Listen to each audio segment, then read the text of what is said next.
We're live. Hello to everybody out there in. Oh, we're live? All right. Hello out there to everybody out there in Streamland this evening. We are live from the apocalypse. It's been a minute since I've done one of these introductions. So if you are just joining us, welcome, welcome. We are live from the apocalypse. We are a not-for-profit TTRPG studio that benefits charities, nonprofits, and other aid organizations. Through our content. So if you like what you are seeing, and we certainly hope that you do, you're not hate watching us, that rather than giving us bits or subs or any of that assorted company script, that you take that money and give it directly to the organizations that we are raising money for. Just because if you try to give it to us, Jeffy B is going to take half, and fuck that. Honestly, you will notice that we have hidden the subscribe button from you. We cannot fully remove it, for that is capitalism. But seek it at your peril, and only if you can answer me these riddles 3. In place, it is a donate button that, to the best of our knowledge, donates 100% of anything that you give directly to the organization in question, which right now we are in the process of raising money for medical aid for Palestinians who are doing a lot of good work during the humanitarian crisis in the Gaza Strip right now. So again, just click that button and you can make the McElroy brothers shout at us, mostly at will, but also at us in a way through transitive property, and really just completely befuddle whatever deeply serious scene we were having in that particular moment. And I think that is all of that housekeeping. So this is a brand new game. As you may have noticed, this is going to be a short run game that we are doing using the Power Rangers RPG. Because I'm a big old nerd who loves my Power Rangers, to this very day. Started watching in 1993 and never really matured past that point, honestly. So I'm actually going to have people go through one by one and introduce themselves, introduce their characters, and then also, if you could, just give us a little taste of what is it that your character would be doing during the opening credits, like in that moment before they realize the camera's looking at them and they go like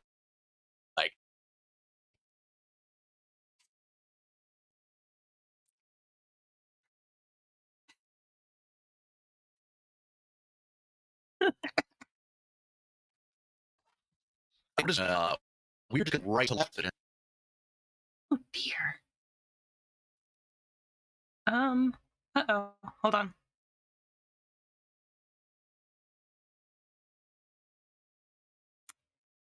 Am I here? I think you should wait. Yes, I think so. Should be. Okay. Everything on my end just went no, and then came back.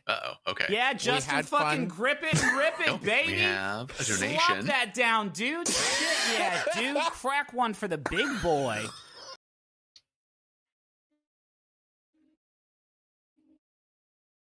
I see some challenges on the streaming end. I've been muted this entire time. I've been giving updates. We should be fine now. We didn't fully disconnect, but there were some streaming. Our bit rate dropped, but we should see. Okay. Well, it wouldn't be a new LFTA game if I think it should be good now. I think it's fixed. Okay. Everything reconnected. We fully dropped, but I think we're back. So let me just put a message in the chat.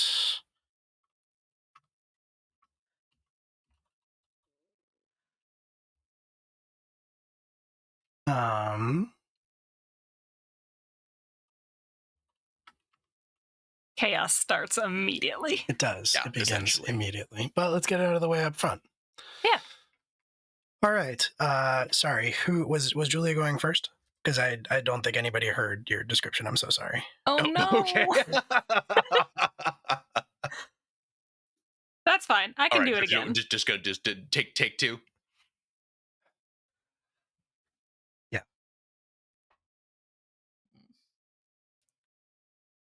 Hi, I'm Julia. Tonight I'm going to be playing Helen Matthews.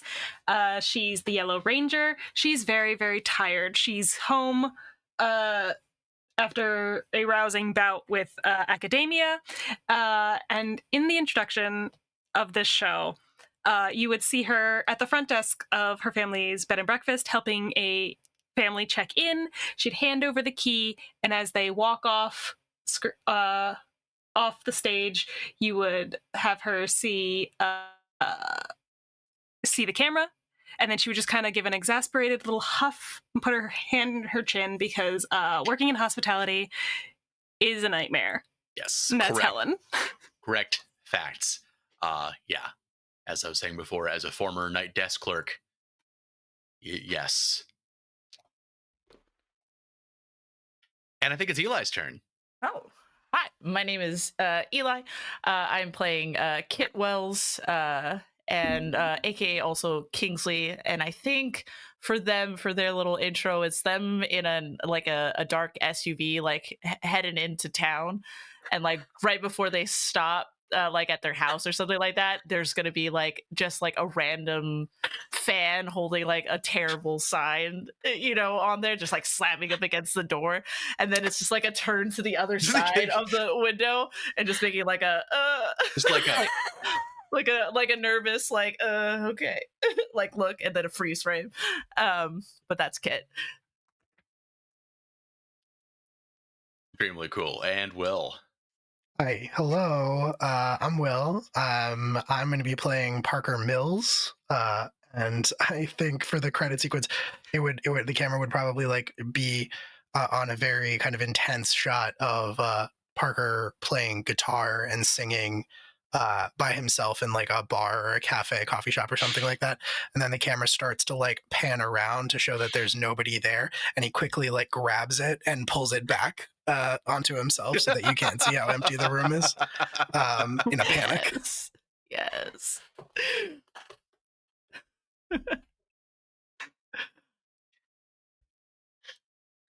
And then I made this thing, so you have to describe what you do in the credit sequence, Brendan. It's true. I've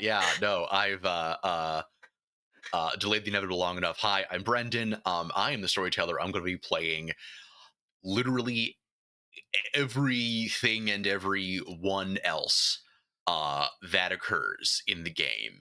And I am the little executive producer list that shows up at the very, very end, including the based on something Sentai, Oh yeah. Yeah. I need to come up with whatever the Sentai name for this show was. Good luck with that. Yeah. I mean, they have a very clear naming convention. It shouldn't be too hard, but do they? I don't know. It's always like something Ranger normally. Like, no, not the more recent ones. There's a bunch of they're getting buck wild now. You see the train one, the one where they're all trains. I watched part of that one. That was like the only actual Sentai that I tried to watch because I was like, this sounds cool. Yeah. Trains, yeah. Everyone's a train. But I feel like it's always like Go Geo Ranger or something like that. Some of them get pretty wild. But I think with all of that, we will get started. There is a thundering of hooves and exhalation of breath, mud and dirt flying through the air as the steeds charge at one another. There is a clash and a clang of metal as weapon meets weapon. The riders pass one another in the joust. The crowd erupts in cheers for each of their bannermen. Slowly pan out from the various observers in costume, and interspersed with more and more people in jeans and t-shirts and hoodies. There are some paper drink cups interspersed in amongst the ye old turkey legs, and we eventually realize that these two knights are competing in a mighty test of arms at the Grail Cove Medieval Merriment Fun Fair. Truly the feat of the winter season in small city Grail Cove, located in coastal state, USA.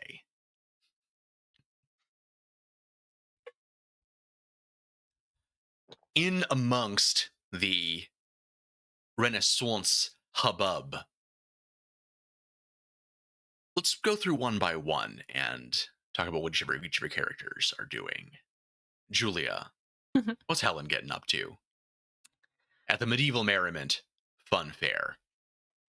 I think Helen is at the fair, kind of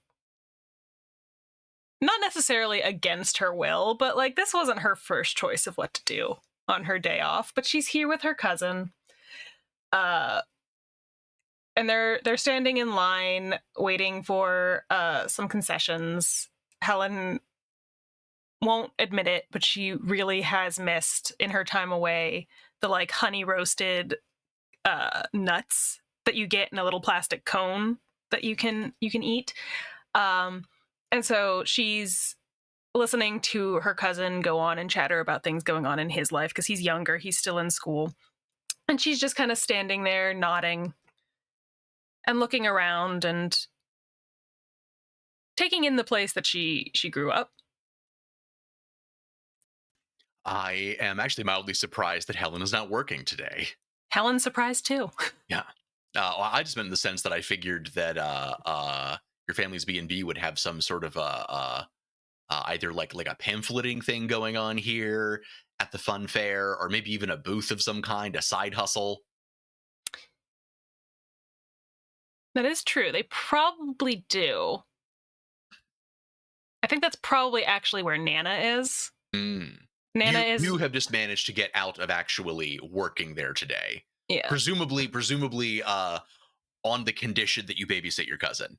Yeah, pretty much. It's like, oh, well, if you are going to go and, spend quality time with your cousin, and you're going to bond with your cousin, who you're expected to one day run this bed and breakfast with, just like your father and his brother, your uncle, do now, you might as well be friends by the time that happens. So off you go. You're going to be business partners eventually. You don't have a choice. It's family business. And I think it is as you are in the line waiting for those delicious, delicious nuts that you spy across the crowd the unmistakable cut of Sherman, a friend of yours from way back, Sherman Peacebody. Yeah, I mean, friends is something of maybe a bit of a stretch. One of those things where like you've just gone to school together since like literally you were small children. Like you guys were just like in first grade together. And at a certain point, like if you're not friends, you at least are like close enough acquaintances that you might as well be. Sherman is here covering the fun fair for the Grail Cove Quester. And boy, he looks like he is into it. As indicated by his slacks and suspenders and sharp little pinstripe button up and bow tie. You're honestly kind of surprised that he is not wearing like a visor with like a little like press pass tucked into it. He does have a little flip notebook in front of him though. And I guess the question is, are you willing to try to flag Sherman down to just have another player in the conversation with your cousin, so you're not just keeping this entire thing going yourself? Or is that not worth the risk? Oh, the problem is Sherman's very nice. He's always been very nice, and very talkative, and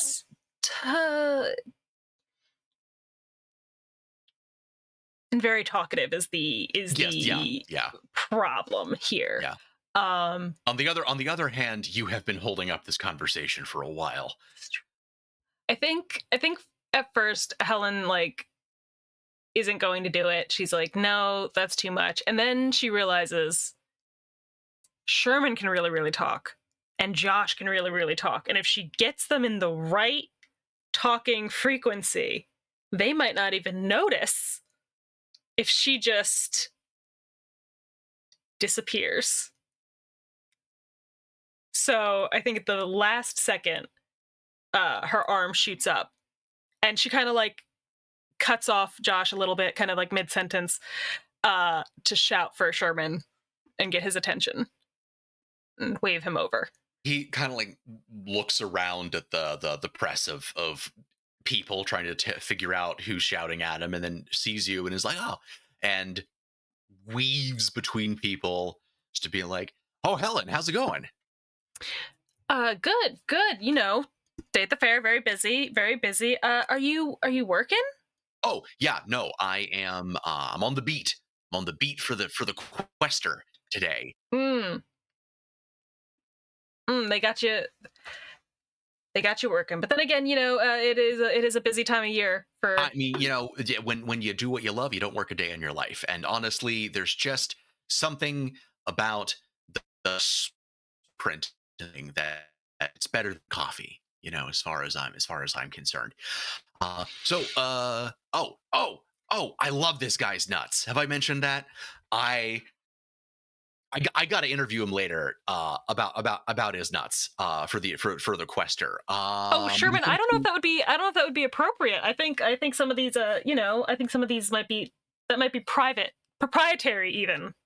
Oh, like a trade secret nuts.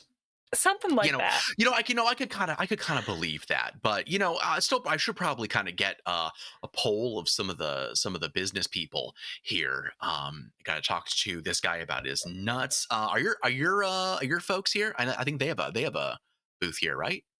I feel like I recognize the sign. Yeah. Well, yes and no. Nana's here. Josh and I brought Nana here. She's running the stand today.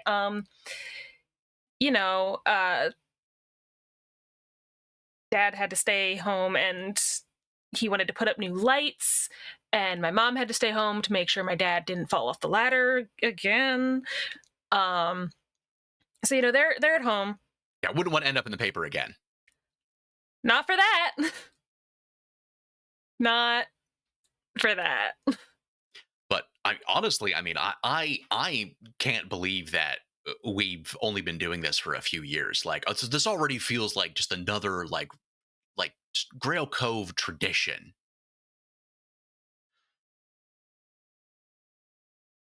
Oh yeah, yeah. I just really feel like we got to keep the local spirit alive. Right. I mean, before everything just gets so soulless and corporate, like I think we really need to maintain just that local character, that Grail Cove unique spirit. Have you met my cousin Josh? No, I haven't. I don't think so. Maybe I think you were a few grades under me. I want to say something like that. He's still in school, so like. Yeah, I know. That's several. what I thought. Yeah. Oh yeah, sure. I know I probably should get something about kind of how the youth of today feel about our Grail Cove traditions. Hmm. Honestly, the only thing I'm kind of bummed about is I am kind of shocked, honestly, that they have never tried to incorporate the old tower into the fun fair. Well, it is very old. Yeah, I suppose there is that. But it's funny. I just kind of went down this rabbit hole the other day thinking about it, and I tried going through the old microfiche down in the basement underneath the Grail Cove Equester where I work, and I was trying to find something about when this tower was built, like who built it, because it's kind of a local landmark, just this weird old folly out in the woods. Yeah, I couldn't find anything. I've been kind of asking around today just 'cause I feel like, these are the kind of people who would know something about like a weird old faux medieval kind of keep like that. But I honestly, everybody that I talk to is just like, oh no, yeah, that's been there forever. You been Sherman, I was a teenager. Of course I've been there. there? Well, oh, okay, I don't have to say it like that. I never got invited out of the tower. Um, but I just it's one of those weird things, I'm kind of surprised that they, maybe next year, I'll talk to the proprietor, see if they can incorporate that next year. Just again, just another thing to kind of just really sets Grail Cove apart, you know.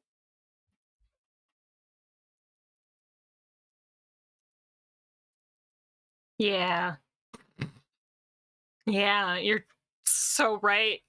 There is nothing like this in any Your other cousin state. Josh in kind the of leans United over and States. is like this kid never went out to the tower. Josh, that's uncalled for. Kind of absolute dweeb hasn't been to the tower. Josh, come on, stop. Like, not in front of him. We've talked about this. Remember when we've talked about when you want to talk about your guests, but you can't do it in front of them? This is the same fucking thing, Josh. Yeah, but see, the difference between you and me is that I'm not gonna be doing that. I hope you fall off the fucking roof. And with that, I think we are gonna pivot over to Kit. Or I suppose is Kit so is Kit go by Kingsley in everyday life, or is that purely a stage name? Kingsley is their stage name, but Okay. Anybody around here would know them predominantly as Kit. Mhm. From the hometown situation. I wasn't sure if it was sort of one of those kind of lived in, crafted personas or anything like No, that. it became the persona when I left because Kit was not, according to their manager, was not sexy enough for the stage, so they had them change it to Kingsley instead. But It's like a Lord or a Madonna or a Halsey. yeah, exactly. I mean, honestly, as a one-word name, Kingsley does kind of slap, actually. Hell yeah. But yeah. But yeah, I guess Kingsley is kind of walking around. Normally, they, in recent day-to-day life, they're kind of dressed more in standard rock wares. But today, since they're especially they're trying to be extremely low key, they're more wearing kind of like a hoodie with the leather jacket over it and sunglasses, hat, trying to be as inconspicuous as possible, trying not to get spotted. Kingsley's about, I would say, close to 6 feet, but maybe more in the 5'9" area, and just kind of walking around, trying not to draw any attention to themselves, because the last thing they need is somebody to tweet out or send a message out to socials that they're here wandering around this Renaissance festival and get some unnecessary attention on them. But yeah, so they're just kind of moseying around. And I think it is right about as you have finally let yourself relax a little bit. You're pretty sure that you are sufficiently incognito that no one is going to like recognize you in your stage persona, and just about to like take a drink of some local cider when you hear from behind you, oh my gosh, Kingsley. Yeah, Kingsley, like, just about to put the cider to their mouth. We hear somebody say that and just, like, shudder for an instant, but, like, turns around and puts that kind of, like, chill, like, not, like, smile on their face. Greet the fan kind of for persona, for they kind of turn on their heels and goes, hi. And I think you're a little bit surprised that you turned around. You're expecting a fan to be someone you don't know. Who you find behind you is Angie Austin, who is an old classmate of yours, which doesn't 100% compute because you're not sure you have ever heard someone local call you Kingsley. Angie, right? Angie, good to see you. Oh, hey. Yeah, no, hey. And she sits down at your table. I see. Yeah, cool. What's up? You look great. I haven't seen you in God. I can't even remember how many years it's been. I mean, probably since graduation, right? I'd have to think. Yeah, pretty much. That's kind of when I head out of the Grove. But yeah, it's been a minute. And oh my God, I've been so excited for you. It just seems like you're really taking off. Yeah, it seems to have been working out. Just making it work. You can't really complain. But yeah, what about you? What have you been up to? Oh, I I've been in classes at the college, and I actually just landed a gig at the new Buzz Blast office that opened up. And hey, like, I'm sorry, like you're on your day off, like, but I've just got, now that since I've run into you like crazy, what are the odds? I was wondering maybe if you'd be willing to do me like a super solid. Would you want to do just like a eensy teensy like this littlest little Buzz Blast exclusive interview? I mean, I might be out there. Honestly, I'm only really in town right now, really quick to kind of like take care of some like family business. But you know what?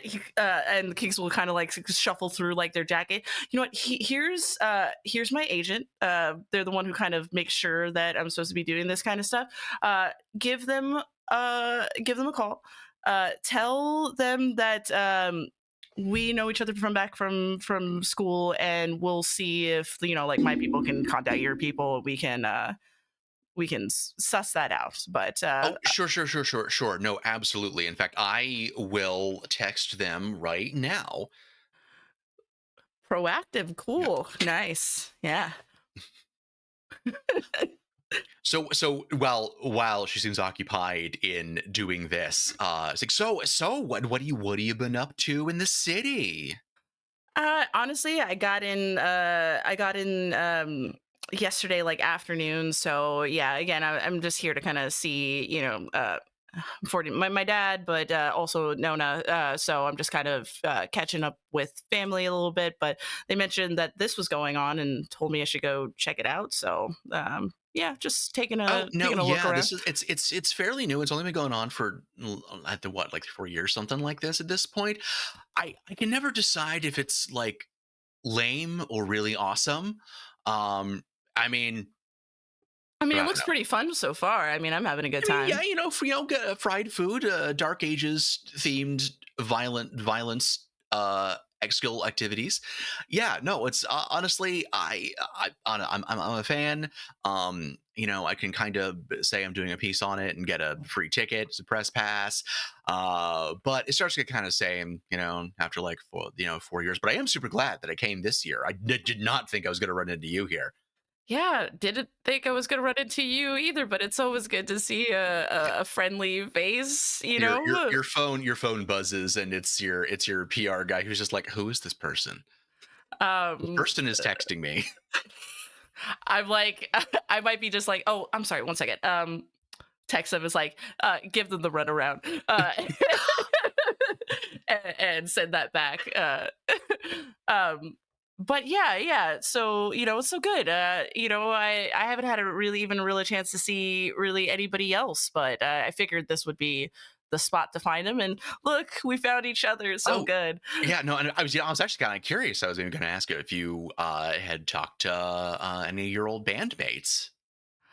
No, I don't think that they know I'm in town. Actually, I lying through my teeth. I did send them a text message, but I just got in late last night. But yeah. And on that note, why don't we pivot over to Parker? How's Parker's day going? What's Parker getting up to? Parker's day is fine. I think Parker is working at the fair, but I think he is basically like, he's supposed to be just like bar backing at the beer tent, which is mostly what he does for work, I think. But I think on this particular day, he may have gotten roped into actually serving drinks, and he does not have the best customer service persona.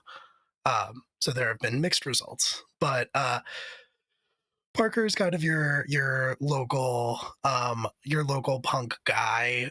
He is on the taller side. He's like 6 feet, 6'1" maybe.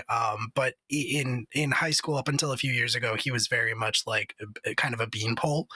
And since he has been like bar backing for the last couple of years professionally, so to speak, he has gotten a lot more muscular. Just via that. But yeah, he's like not at all dressed in the costume. He stands out like a sore thumb. He's wearing like an old band t-shirt with the sleeves cut off and like black jeans and like we'll say like a trucker hat, and he has like a bandana hanging out of his back pocket in case he needs to clean spills.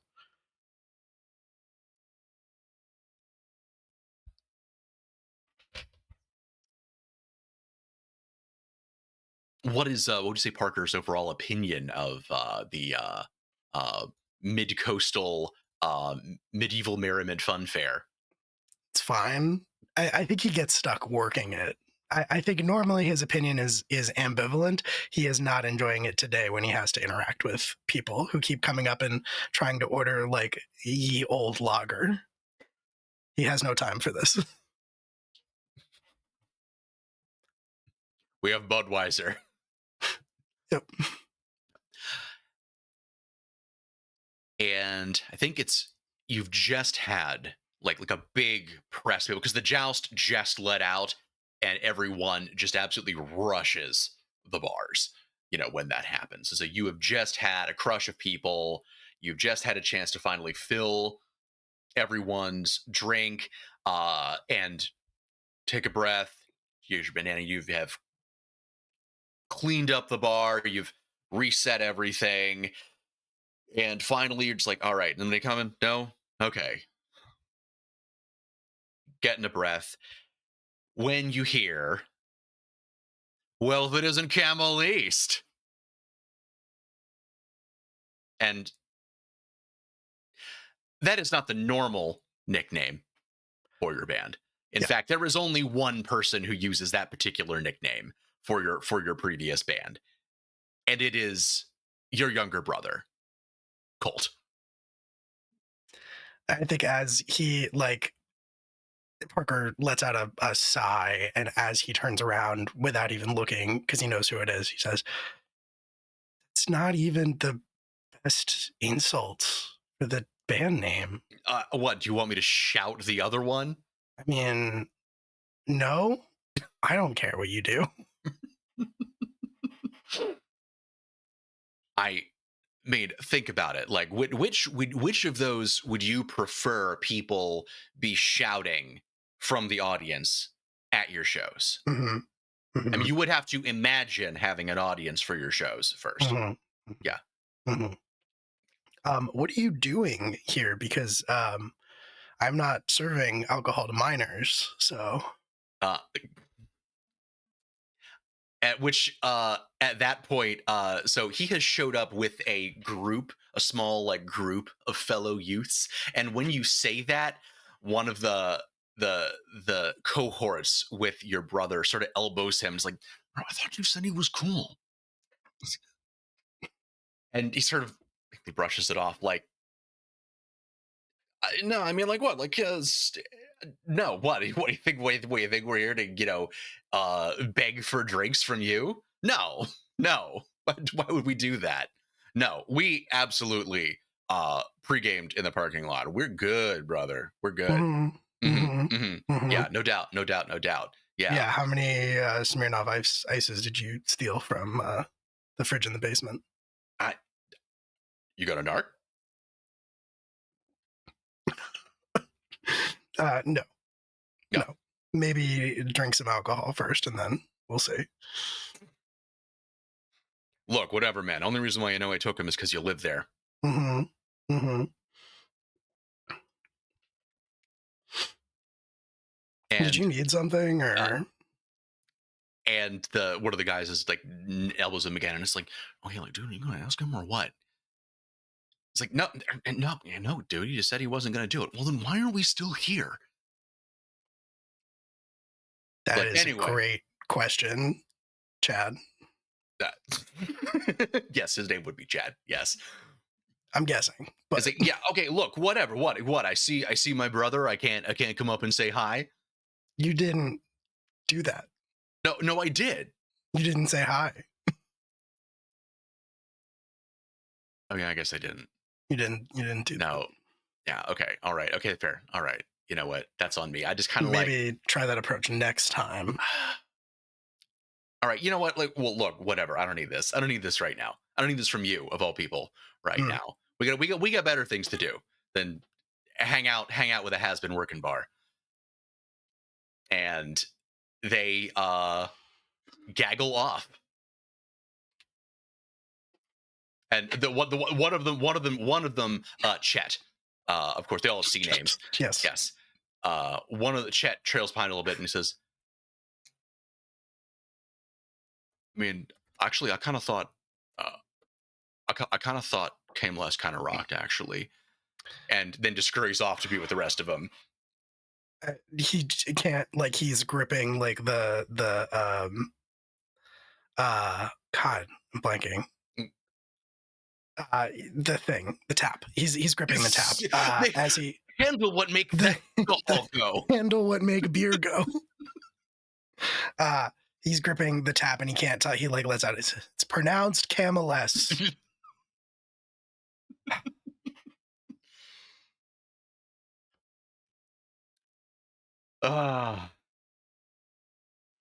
And then I assume there's another person in line. So yeah. And do we want to say that is Helen by chance? What an unhappy coincidence. What terrible timing. I imagine it's a deer in the headlight situation where you probably didn't realize that it was me until you heard me shout at a youth. Yeah, that it was pronounced Cameless. I think Helen was so focused on once you finally got an opening, you finally got like an actual conversation going between Sherman and Josh, and once you realized that was going to be self-sustaining, if only so Josh could continue snickering every time that Sherman talked about the guy's nuts, you were like, I gotta go, and didn't really care where you were going. You're like, I need a drink. Kind of found the nearest one that was out of eyesight of them, so they could not easily reacquire target. And as has been kind of a theme today, you had just sort of like relaxed, like, all right, I actually have like some time for my own thoughts, when you hear it's pronounced Camilless. Ooh. I think Helen is fully frozen for like 10 seconds, looking directly at Parker. And the thing is, I think Helen and Parker have probably seen each other from a distance, because Helen's been back in time for a minute. Back in time? Back in town. In time. Time force. In time. Helen's been back in town for a while. And it's hard, it's maybe been hard to tell if the lack of connection was like deliberate, or just from the fact that Helen is very busy with her family's business. So this is definitely very awkward to be the first time actually being like face to face in this capacity. And of course it has to do with the band. The band. Parker, hi. Oh my gosh, hi. Hi. Helen, long time no see. Yep. 4 years, crazy, insane, wild. 4 years. 4 years. We have not seen each other in 4 years.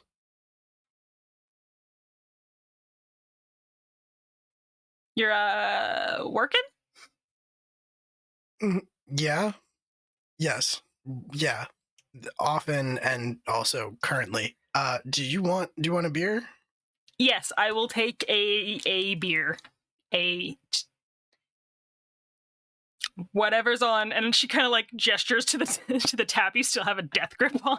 Mm-hmm. Yeah, Whatever's on that tap is easiest. It's best. It's just the one kind of beer, so just pull it and awkward silence as it fills up.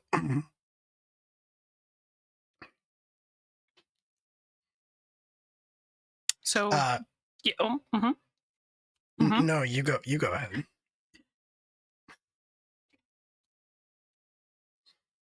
That was your brother, right? DNA test is pending, but yeah.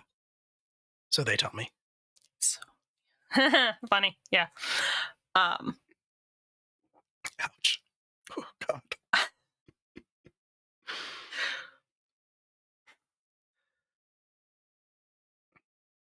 Yeah. Sorry. Sorry. How are you though? Like, for real? Great. Yeah. Everything's great. It's Grail Cove, you know?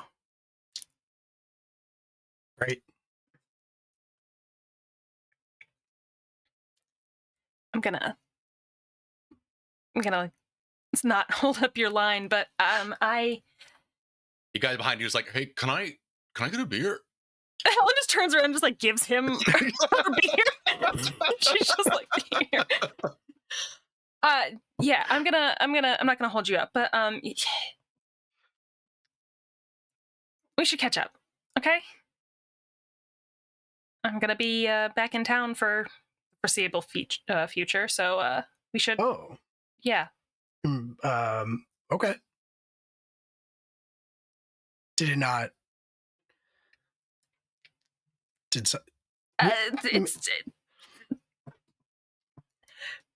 Meteorology is a very difficult study, it turns out. We can get into it later or never, or either works. Either's great. Either's good. Yeah, we can. I think my cousin is. My number didn't change, so bye. Yeah. He'll call after Helen and just be like, there's a show tonight, the usual place if you wanna. Yeah, Justin, fucking grip it and rip it, baby. Slop that down, dude. Shit, yeah, dude. Crack one for the big boy. Should we deliver the line? Yeah. All right, Thanks, Will's 3, mom. 3, Oh. 2, 1. Thanks, Thanks, Will's Will's mom. Thanks, Will's mom. Thanks, Will's mom.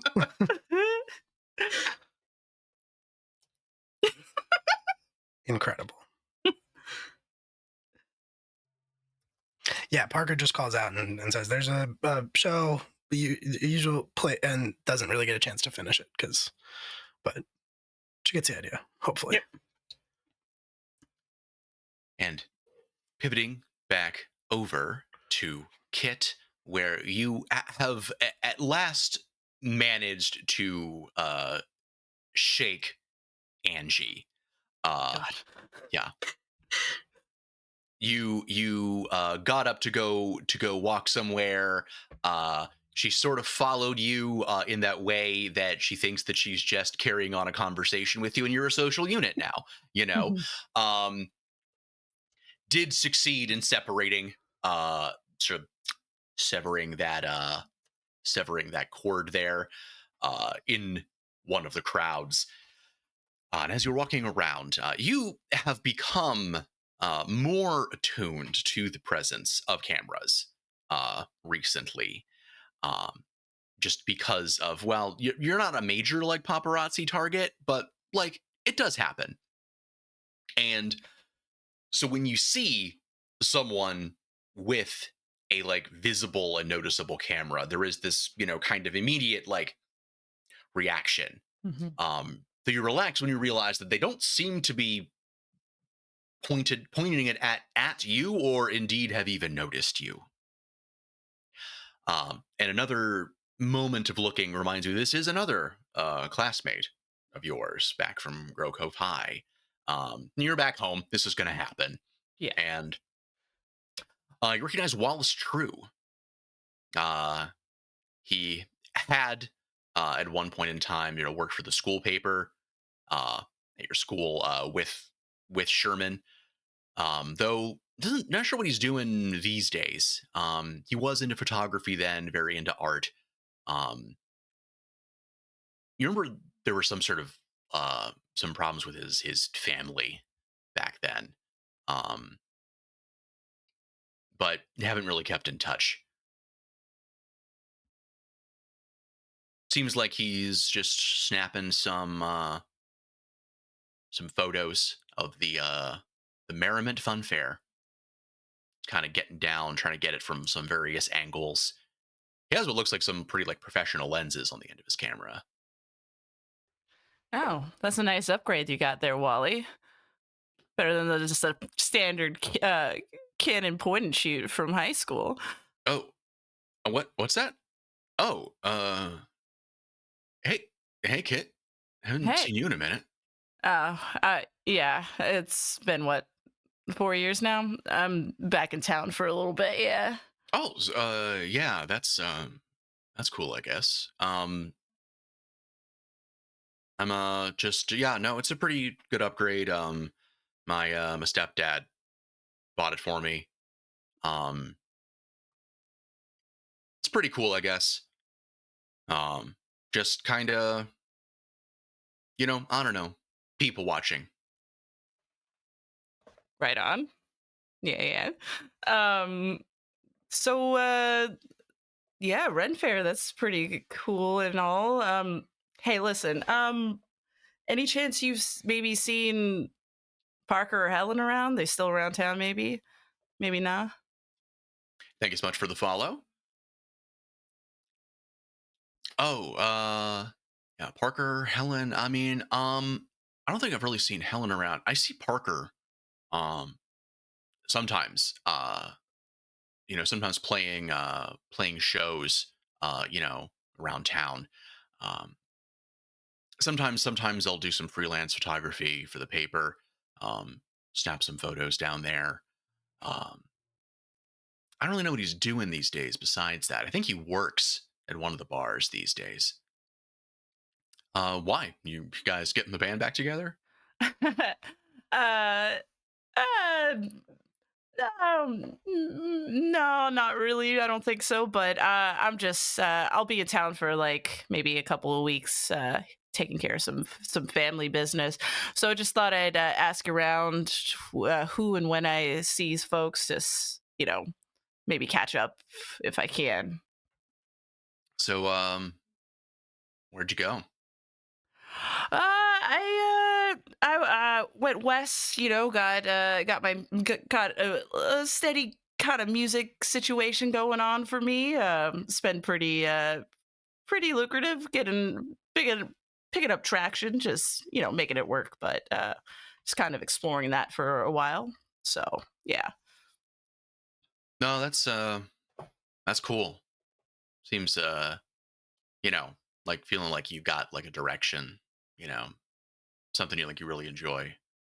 Yeah, man. Just I thought there was bigger things out there. Just curious to see what I could find, and so far can't really complain about it. But I mean, it's got to be better than here. Yeah. Honestly, in the grander scheme of things, yeah, it could be. If you ever get the chance to get out, I'd never say don't take it. Whatever it is.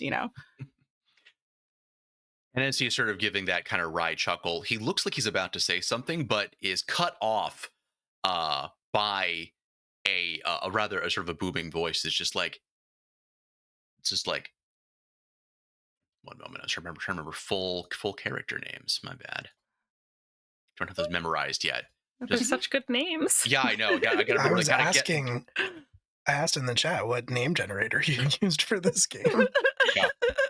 Oh, what for the NPCs or? Yeah. Oh, I pulled those out of our long disused LFTA. That explains a lot. Which is to say, a solid portion of these were submitted by Jamie Carbone. Yeah, I was gonna say technically, you too can give us money on Patreon and submit NPC names. Yeah, but we haven't done that in like years. And he is it's going to become very apparent momentarily. As you cut off suddenly by a booming voice that says, "Is that Kit Wells I see?" Oh, man. And you see the very tall frame of Dangle Johansson. One Dangle Johansson, Mr. Johansson, as you've more commonly known him. Though there is no one who does not know that his first name is Dangle. It's like the second thing it's like the first thing you learn about him as soon as he is out of earshot. He is Wally's stepdad. He is a professor of English at the local college. Generally pretty well liked.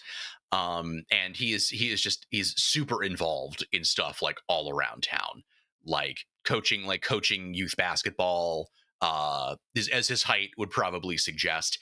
I don't know if you have personally interacted with him in any of his contexts, but like, he's one of those guys who just sort of knows everybody. Yeah.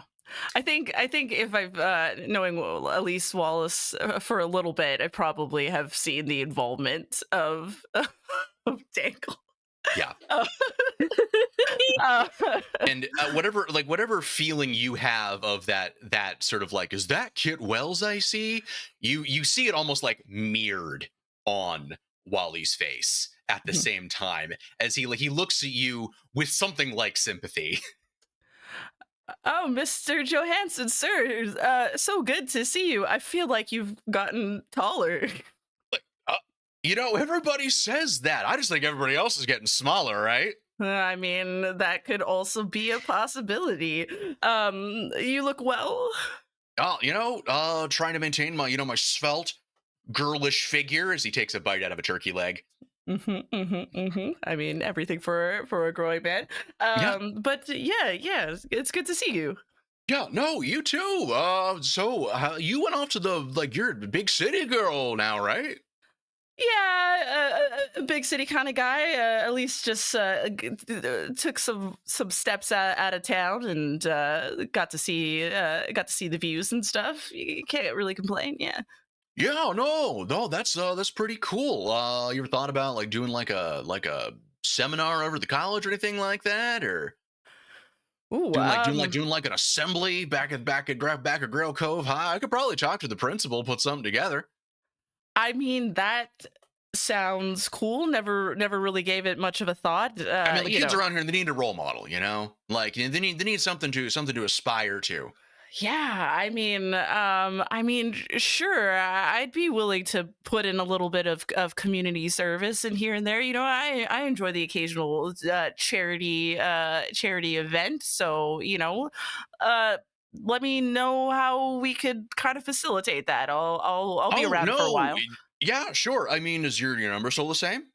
Yeah, still the same Actually, number. yeah, you know what? It's fine. I can talk to your parents. It's fine. Yeah, I'll just text Oh, them. They'll put me in touch. It's fine. Yeah, we'll figure it out. yeah, sure. Just let me know. I'll be around for a little bit. Then How long are you in town for? a couple weeks, just checking in on Nona, just taking care of some family stuff. But can't say that I'm going to be here for too long. Hopefully, got to get back to the big city. Yeah. Oh, yeah. Well, tell you what. Hey, I take the kids and the youth basketball program out to the Camelot Cabana. About every Thursday night. If you ever wanted to play like a charity show or something like that. Yeah, that sounds like a good idea. God, I haven't heard the name Camelot Cabana in a minute. So I mean, it would be nice to see the old stomping grounds. No, I mean, I'd always say, no, it really is nice that, that there's like a place for, kids here in Grail Cove to go, so they're just, especially like, when they're going through something, a place, for social connection. Like if Wally wasn't able to go to the cabana after his dad died, like, I don't know, I think he probably would have turned out like, I don't know. And like, Wally just looks this like, I'm giving that Wally that look like I feel you, brother. Yeah. Good. It's good to have good youth programs. Keep the spirits alive. Allow dreams to fester. All those good stuff. oh, but soft, what light from yonder window breaks. So it's the glinting golden hue of an amber ale calling my name. But hey, no, I'll get with your folks and have my people call your people, and we'll get you set up down at the cabana one of these nights. Sure. Yeah. And he is already like striding off into the crowd. It's good to know that he never lost his spryness, huh, Wally? Yeah, that's a word for it. Hey, I'm sorry about that. By the It's way, fine. I anticipated coming back. There was just going to be so many people calling my name, but just a different name than I'm used to since these last couple of years. But I kind of heard people talking about that. I'm gonna be honest, I haven't like listened to any of your stuff. That's fine, man. You don't have to. It's all good. Yeah, but no, hey, I'm glad that you're doing good. I'm glad you got out of here. Honestly, Thank you, man. Yeah, but you should.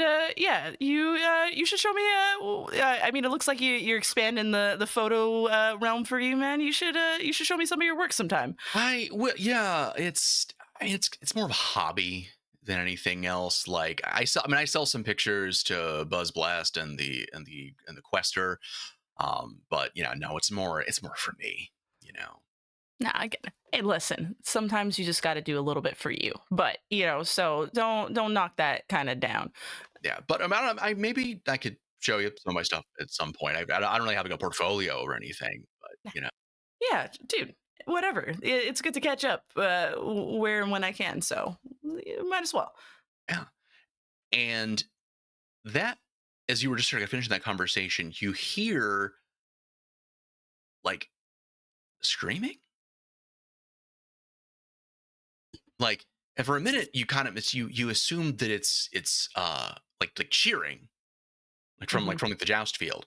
But it goes on too long, and it's and you realize like, no, that's definitely people shouting and screaming, and it's getting closer. Is that like some kind of, I don't know, jousting event going on over there? And you, at that point, you are both like struck by this press of people as some sort of panic is happening. And you were lost in the crowd, in the chaos of moving bodies. People are running through, trying to, you're not sure, get away from something. Other people are confused and shoving. And looking back, you see that there are these figures interspersed in the crowd that are, it looks like, trashing shops.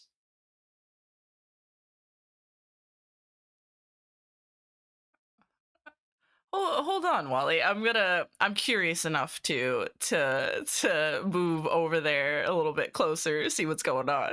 Yeah, and you've just sort of registered that they're trashing shops. You're wondering like who would do that when you see someone like thrown bodily out of one of the shops. Oh shit! Like, it looks like some people are trying to stop them, but are getting like tossed away. And the closer you get, something's not right about them.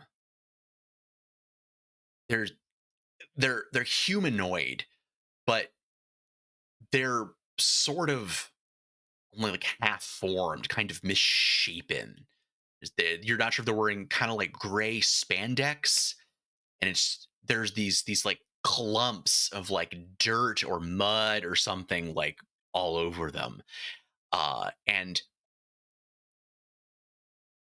you get jostled, and for a moment you think it's somebody else in the crowd with you, but as you look, it's one of them turning and looking at you with this barely formed face, this slit-like mouth, these deep, empty clay eyes that just sort of gurgles and chokes at you, this inhuman death rattle.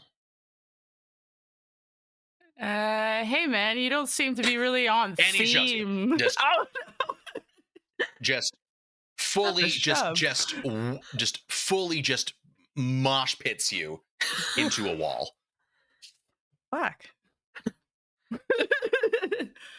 Oh, all right. Jesus. You don't have to be doing all of that, man. Like, you're not even dressed for the Ren Fair. Like, I don't know what to do. Like, I think I'll just try to, I don't know, maybe either shove them back or just either help other people try to get away from that, because that seems like just like a bad vibe kind of situation right now. Yeah, no, and when you shove against it, like, it doesn't feel like shoving a person. Like, you touch what feels almost like spandex, but there's this gritty quality as this sort of like caked mud sort of flakes away, and you feel almost like you're pressing into like Play-Doh. Yeah. And thinking maybe that your other idea, maybe that's better. Yeah. I take a step back away from that. Mind my own business.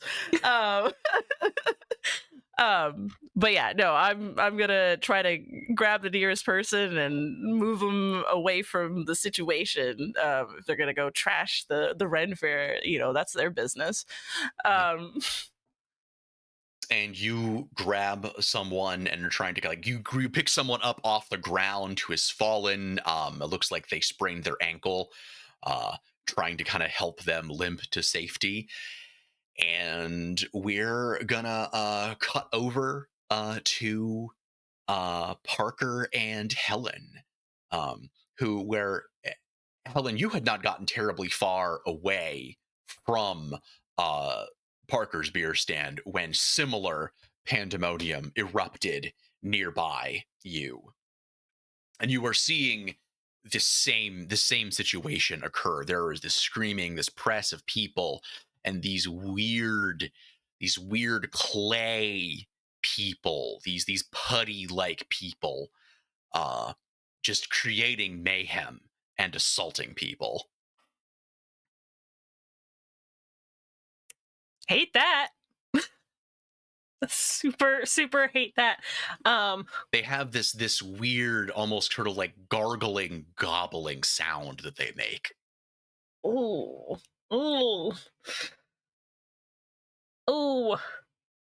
Where's Josh?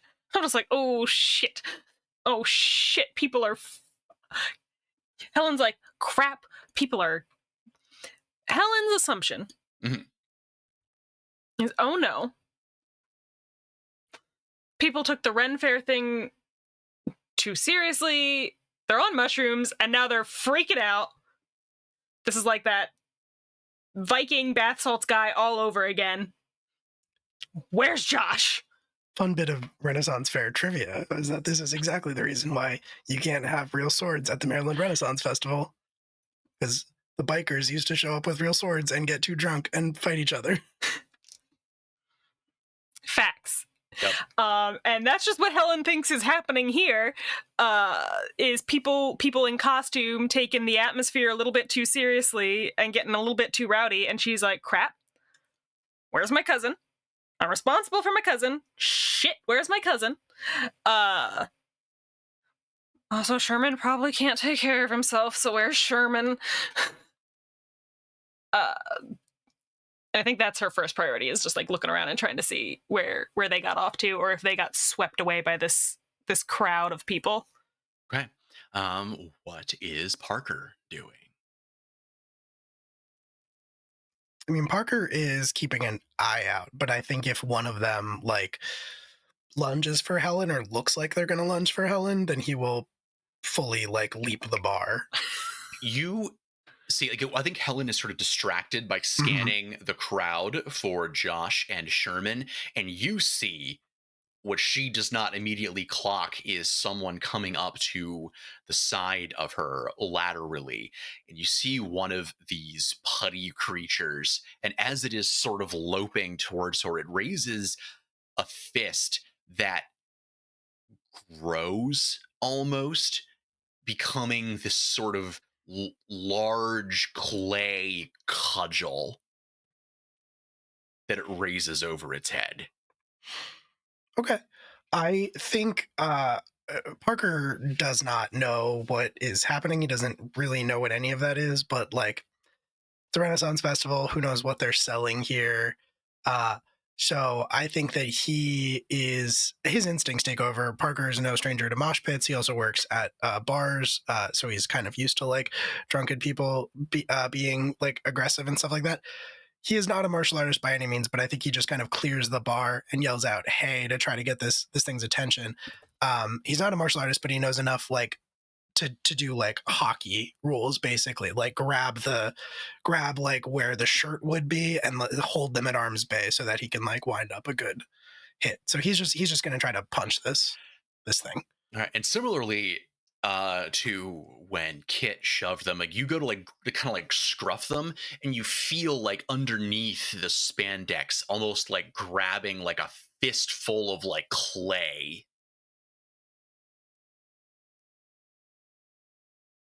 Wait, can I punch? You can go ahead. Okay. Yeah. Go ahead and then do. I'm assuming it sounds like you're doing might over finesse. Yes. Yeah. I think that is. All right. That is so Parker's thing. Okay. So first roll of this game. I have a D6. First karate assault of the Power Rangers game. First karate assault of the Power Rangers game. I have a D6, so I roll a D20 and a D6, correct? Yes. Okay. Well, that's... Do dice explode in the system? Actually, I don't know, actually. I feel like they don't. I don't think so either. Yeah. I got a 10. I rolled a 4 on the D20 and a 6 on the D6. All right, you got a 10, which is not quite going to do it. And I think actually what happens is that you ball up this part of their chest and you pull back and you hockey punch them directly in the face, and you feel like your knuckles like sink in and it like dents their face. But otherwise it seems nonplussed. And it is in turn going to beat you with its large clay cudgel. It's gonna try. Yeah.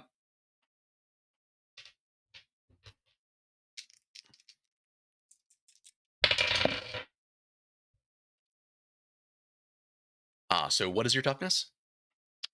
Unmorphed 16. 16. All right. So that will hit. Okay. For going to hit for I believe it is a blunt. Hell yeah, brother. Hell yeah, brother. Oh. We're doing so good. Yep. It's okay. I can handle 4 blunts. Nobody panic. Yeah. Yeah, as I think, as that you are rocked backward by the because I think you've been in some fistfights, people. I don't think you've ever had someone like I don't think you've been like hit with like a burlap sack full of like mud in your life ever. Probably like, not. I don't think anyone's ever like just fully picked up a sandbag and like done a pillow fight at you with it. That's pretty much what this feels like. You're okay, but like, wow, you're rocked. Mm-hmm.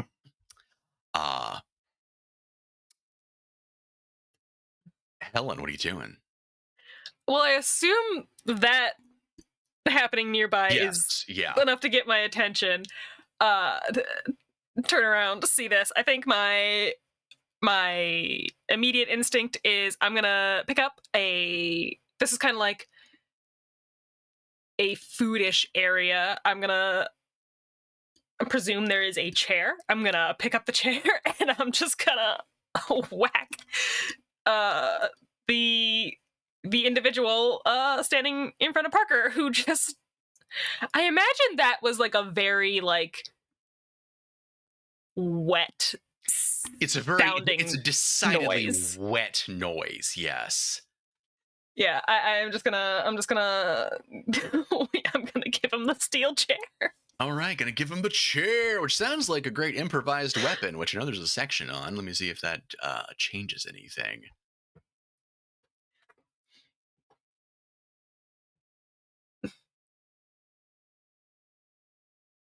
All I can think about is the last or the first VIP episode of this season where Anna Garcia was the kid made of rocks.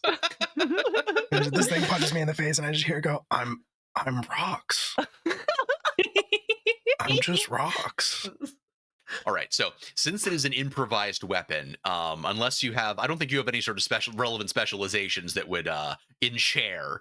I did not take any specializations. I just spent all my points being like... Yeah, definitely the bard of the group, jack of all trades. I'm bouncy. So it's going to be a might roll, and it's going to be a snag. Okay. Yeah. So, but with a snag, you roll 2d20, take the lower. That does not apply to your skill die. Skill die, you still roll normally. Okay. And you said it's going to be a might roll? Might roll, yeah. Okay. So I'm just going to do the first by itself. That one's a 19. That one's a 13, so we're going to go with the 13. Okay. That's a 4.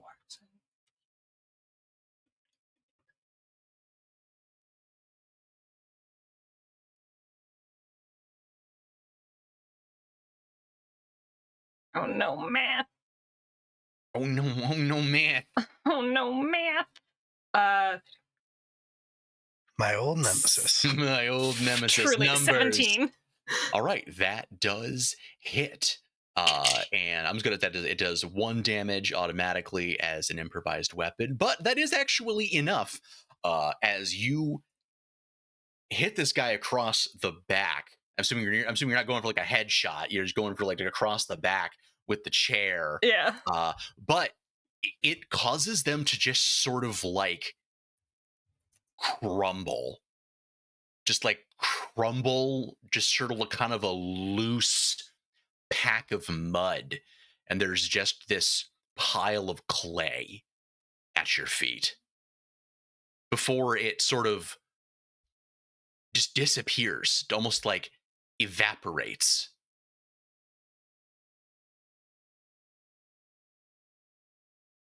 Helen just kind of stares at the ground for like a second, still holding like the ends of the chair. Then she like looks at Parker and then back at the full ground and then back at Parker and is like, "You saw that, right? That was real?" I think you got him. Does that mean... And then I gesture at like the clay on Parker. I'm like, does that mean that's its blood? I think that's its everything. Parker, what the fuck? He just shrugs and says, "It's Grail Cove." And then I think we'll like turn because I think there are probably more of these things to fight. Yeah, there's chaos all around. Helen, I'm assuming, is still searching for Josh and Sherman. Parker, I'm assuming you are sort of kind of still following Helen at this point. Definitely keeping an eye on Helen, but like mostly looking to see if anything gets too close. I'm also probably going to grab an improvised weapon, but it's probably just going to be like breaking a 2x4 off of a booth or something like that. And as you are sort of making your way through the bedlam, I've kind of started to just lose track of your location as in the riot that has broken out. People have started trying to get out any way they can. They have sort of knocked over the fairly flimsy temporary barriers that have been set up around the outskirts of the Ren Fair, and are just kiting off into the woods.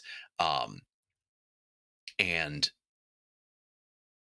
as you reorient yourself, you are a bit deeper in the woods than the outer boundaries of the Renaissance Fair. Far enough out that just over to your right, Helen, you clock that old tower that Sherman was talking about. This sort of odd local landmark. Just in the middle of the woods, there is just this direct, straight up medieval style keep. Goes up for, looks about two and a half stories. There's no visible door on it ever. One assumes it's just sort of some sort of a folly that some unknown eccentric rich person built back early 20th century, 19th century. Now, you don't think anyone's ever done like testing on it. Our founder, Samuel Cove. You'd think it'd be Samuel Grail, but nope. Oh. And as you were using the tower to sort of like mentally place yourself on the map and trying to chart like a path back to the parking lot or like the EMT station or anything, that is also when Kit stumbles out from behind a tree. having helped several people get away from the chaos. And there are people sort of, moving in the distance and shouting, but there is, just in this moment, finally, some calm. And the first time that the three of you have actually been in the same place at the same time in 4 years. Kit, I think some of the elements of your disguise may have kind of been dislodged and lost in the course of the shoving and the yelling and running around. Yeah. Oh. I think Parker actually relaxes seeing Kit and is like, oh, it's a dream. Got it. Wouldn't it have been that easy, Parker? I don't think this is a dream at all. So I wouldn't remember you in my dreams. Oh, Helen, it's so good to see you again. oh my God! Hi. Hi. Hey, it's so good. It was so good to see you. How's college? I graduated. Oh, dude, congrats! That's so Thank good. you. That sounds awesome. So awesome. Yeah.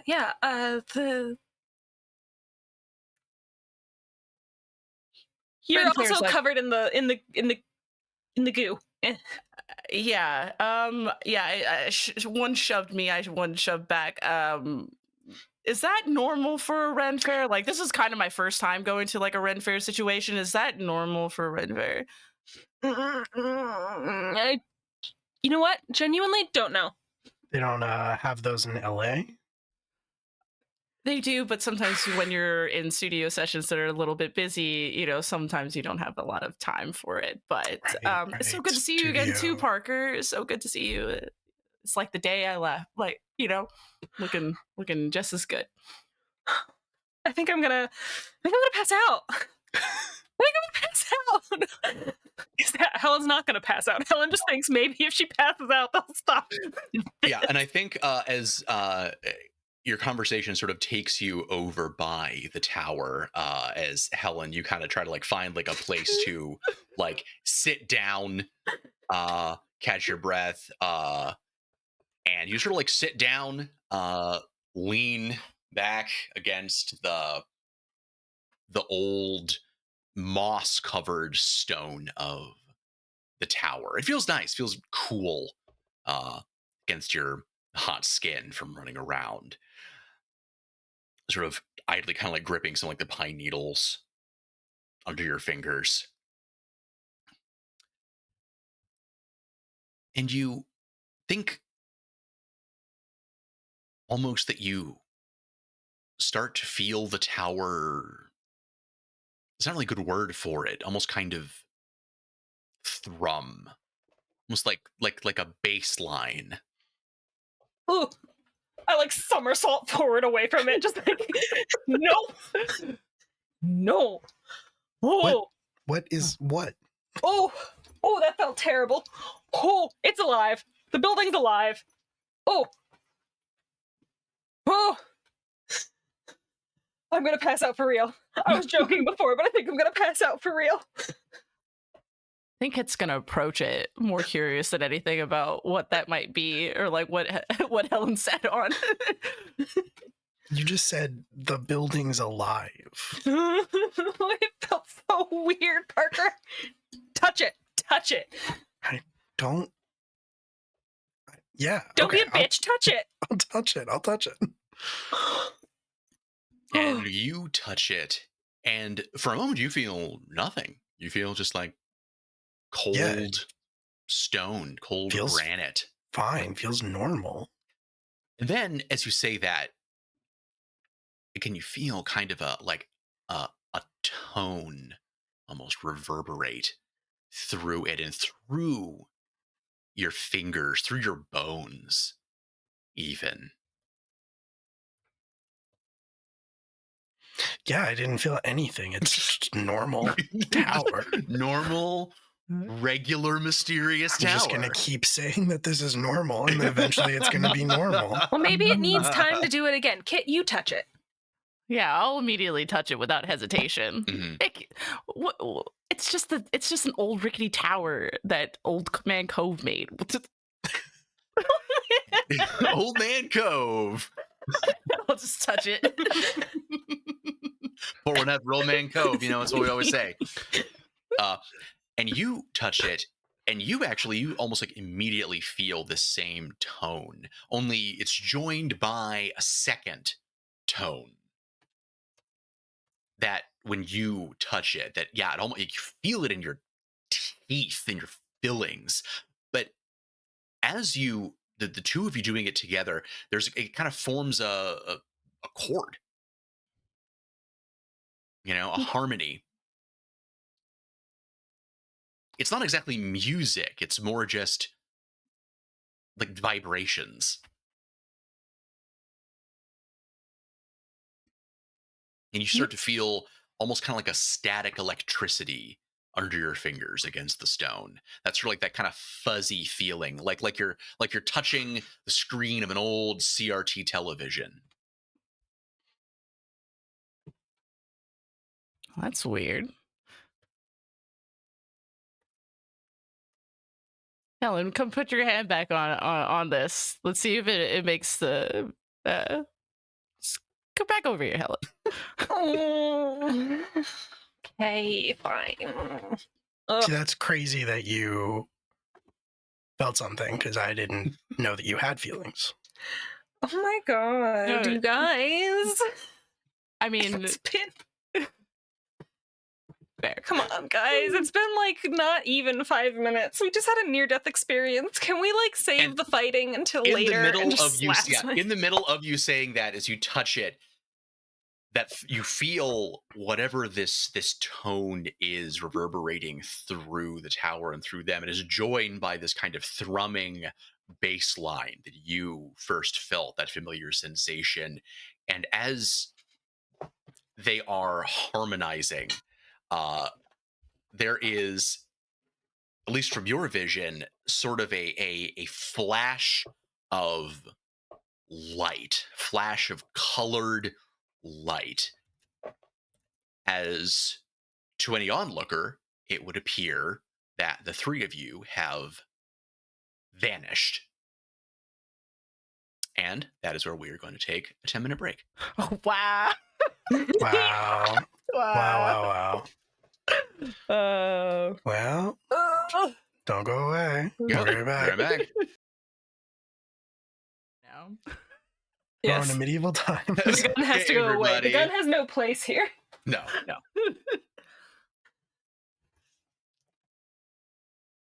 That's not true. When was the gun invented? Not medieval times. Not in medieval times. Not medieval times. No. There are pirates at Ren Fair. You can't take guns to medieval times. There's a rule. There are strict policies. I'm pretty sure at the joust that one time, the princess shot that man. I saw it happen. Ooh. But what is a crossbow but like a pre-gun? Mm-hmm. A pre-gun, yes. Gun with a silencer. Crossbow. So, when we last left off, to all appearances, in a flash of multicolored light, three of them had fully vanished from sight. From your perspective, you see each of you this flash of light, and you are suddenly somewhere else. You are inside. There is stonework all around you. You are in a central chamber around the edges of which are several sort of inset cloisters. Several of them are filled with racks of moldering scrolls. Others appear to be cobwebbed weapons and rusted pitted armor stacked within them. The stone work looks remarkably like the stonework of the tower that you were just facing, although the interior dimensions of this place, while it's not cavernous, it's definitely larger than what would fit inside of that tower, that space. And notably, where there was moss and creeping vines clinging to the stonework outside, uh, in here, it appeared to be these veins of crystal sort of growing over various surfaces, creeping along the verges and the grot. Sections appear overgrown with it, and large crystalline structures sort of jut out at odd angles.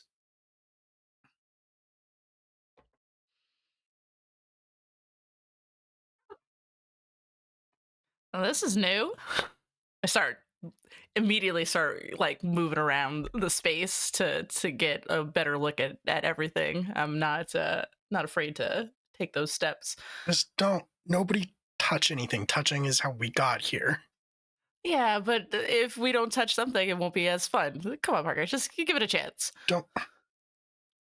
You do hear some of that same tone, just faintly in the background, this sort of three-tone note, sort of almost kind of like a shepherd tone, seeming to rise or fall without ever reaching its destination. More faintly, much more distantly, you can hear other notes, but they're much harder to make out, as if they are traveling over a great distance. Is there like a window in this part of the tower? There are no windows that you can see, although looking around in near the rear of the large chamber, there does appear to be a large crystal ball sitting on a low dais. Okay, definitely no one touched that. Okay, but Parker.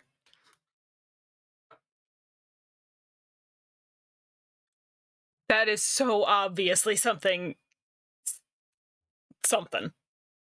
Yeah. Agreed. That's why we should not touch it. I bet it tells us our fortune if we touch it. We should totally touch it. Of all the things to touch here in this space, that's where we should touch. Near the crystal ball, you have to almost pass it on the way. Dominating the center of the room is a heavy carved wooden table, circular, inset with ornate, sort of knotted carvings. There are a total of 6 seats around the table. All of them are empty.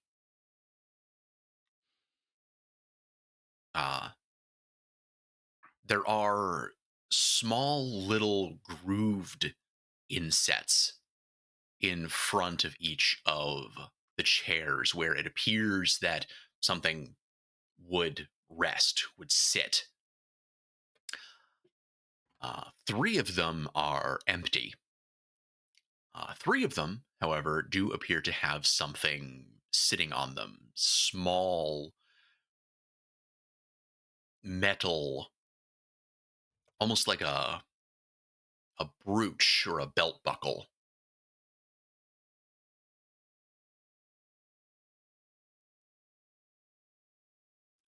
It's like somebody like built like a whole medieval times down here.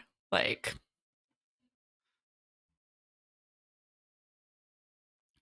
you know, Knights of the Round Table kind of thing. Circle table. Yeah, we all know what it looks like. Magical crystal Well, ball. like, is it down or up? It was a tower, right? Do you think we're on the first floor, or are we up? Or is there a door? There does not appear to be a door of any kind either. Well, I assume when you just phase through in weird ways, you go down, not up. Or like parallel? I didn't think about parallel. Just parallel? Just straight across, straight through? Straight through. Guys, how are we gonna get out? Why don't we just like try the walls again? You said not to touch anything. I'm sorry. The walls don't count. I'm sorry. I'm freaking out. That was uncalled for. I wouldn't freak out too hard. We'll probably figure out it in time. I think Kit saying that as they laid up against the big wooden chair table. Yeah, no, we should definitely we should listen to Kit. Kit's always just willing to do whatever. Hey, I mean, at least you can recognize that. Yeah. Yeah, no, that's I would say that's probably your greatest strength is just doing stuff, not stopping to think about whether it's a good idea or if it might affect other people or hurt anyone's feelings, just doing it. Hey, having a leap of faith sometimes is just, you know, it gets you where you actually need to be and maybe not just, you know, sticking around in a rut or whatever they like to call it these days. Are we at midlife crisis age? Hey, you know what? Maybe we don't do this right now.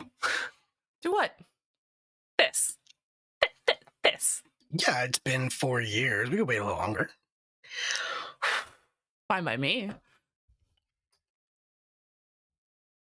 I just think that maybe we should have this conversation that we clearly need to have, maybe in someplace more familiar and safe, and not when you guys are both covered in whatever and we're trapped inside of a tower that's been here 5 ever, and, you know, like,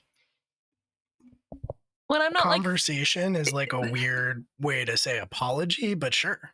Yeah, we can. Okay. I mean, if you have something to apologize for, Parker, by all means, man. I super don't, actually. I mean, I feel like maybe all of us have something to say to each other. If some variety, words were definitely exchanged, very pointed words that, you know, may or may not have hurt Parker.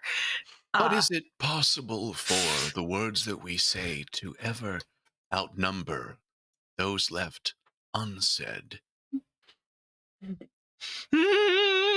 like reach out. Helen just reaches out one hand and puts one hand on each of them, just like, oh God. I didn't hear anything. Parker, don't fuck with me right now. Hello? Whatever this is pretty cool, but, you know. You don't hear anything. You are unhearing, but does anyone hear your unhearing? Oh, I didn't take riddle class in high school, so there's a little clarity to be heard. Mysterious voice from beyond. And emerging from one of the alcoves is a figure draped in flowing robes of black and deep blue and purple. It looks almost like sequins or gemstones inset into the fabric, but it almost gives the impression as it sort of flows across your vision of looking into the night sky.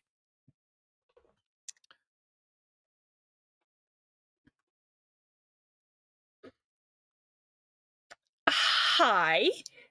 Hello. I'm gonna I'm gonna just put on her customer service voice real quick. Hi. put on your customer service voice for the mysterious eldritch being. Yeah. Just, what else am I gonna do? This is all I got. Hi. How are you? Sorry, we didn't mean to be so loud. We're just catching up. Hi. Do you live here?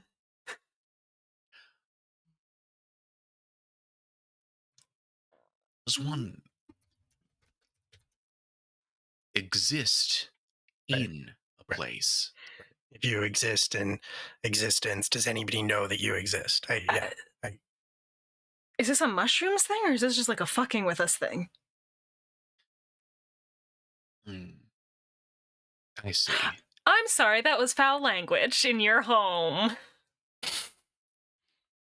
Was it? I'm so unused to modern blasphemies. I'm catching up. I am. Is this like a religious that are you one of those doomsday guys with the sign? No, but they do come around here. Them and the hippies. At least he knows hippies. Oh my god.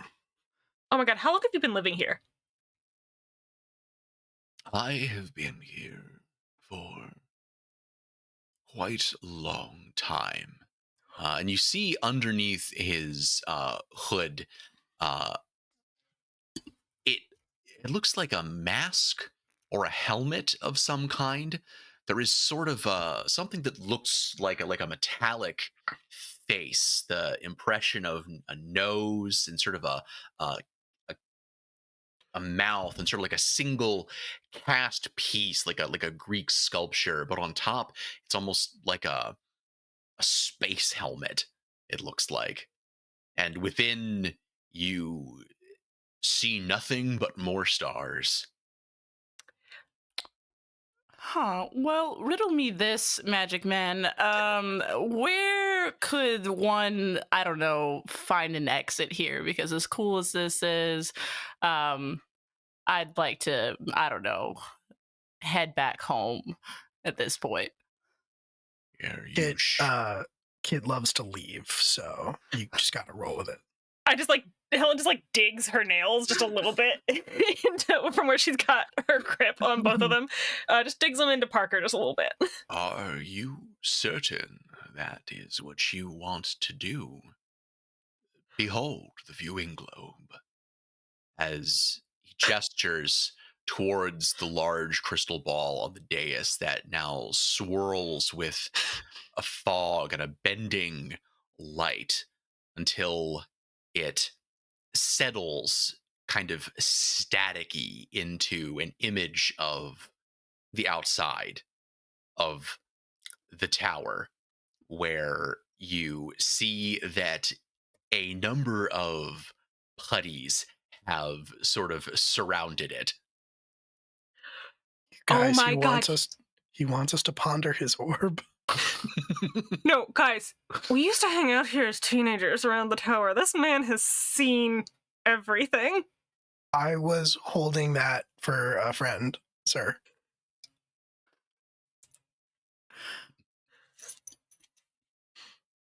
Hey, did you send these putties? Or those whatever these things are? I did not know. But you know about them. I am familiar with them. They are an omen. They are an ill wind. I apologize if this is confusing. I imagine that teleportation can be disorienting to those who have never experienced it.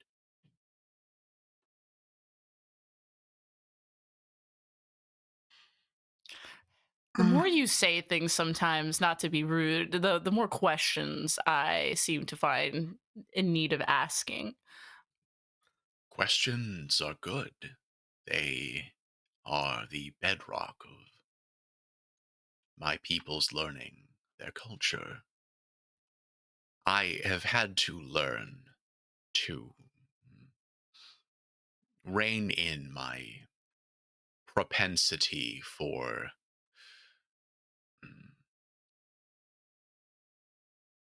circuitous conversations. You used to be longer-winded? This is you reining it in? I'm sorry, that was rude. No more rude than I have been. Perhaps I should introduce myself, even though there is a difference between knowing the name and knowing the self. My name is Mirrodin. Huh. I thought you were going to say it was Merlin. Thank God. That would have been really crazy. No, but I have heard that name before. I am, you might say, not from around here. I gathered a little bit.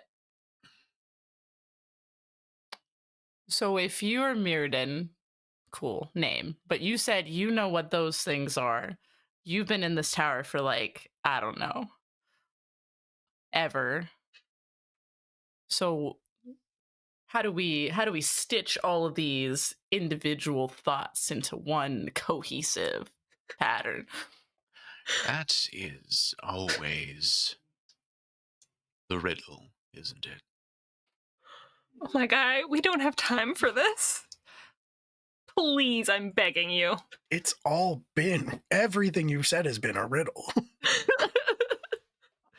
Again, I apologize. I am from the planet Quiris. It is something of a second nature to us. Sorry, you said planet. Planet, yes. Kit. Many light years from here. Kit. Did you come through the spaceport? No. I mean, I'm not gonna like narc on you. That's fine. Like, we should have open borders. Just look at Parker's. Kit, this alien has been in the tower since we were in high school. I think he's been in the tower for a lot longer than that, or hitting the tower, if you know what I mean.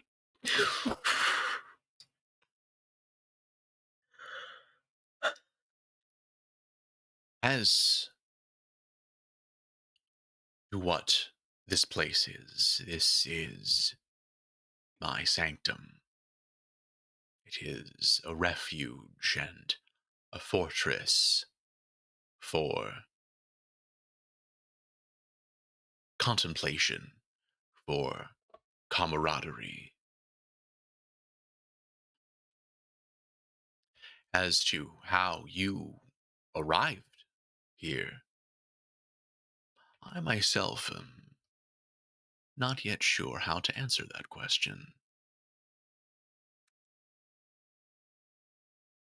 We touched the tower. He kind of cocks his head, almost like he's like listening. I see that.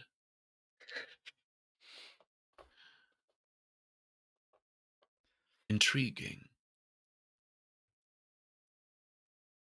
Is that what I think it is? I point to the table.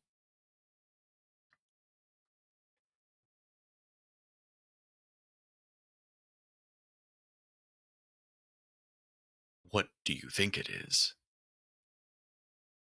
So, like, obviously it's a round table, but is it like the round table?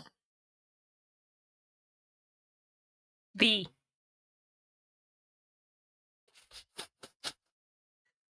It's been a very long time. Sorry, I took a blunt earlier. So, One blunt. I only got 3 blunts left.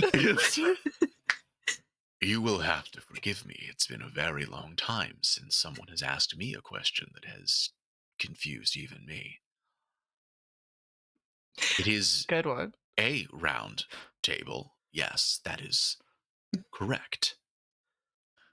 To say whether it is the round table, to imply whether it is the only round table in existence, well, that is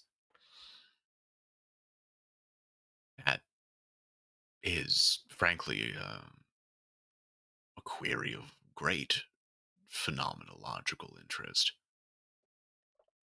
I think I could probably ponder that for 1,000 years and not have an answer for you. We don't have that kind of time, my guy. Well, first of all, my preferences are none of your business. But second of all, I'm talking about the famous one, the stories, the Knights of the Round Table.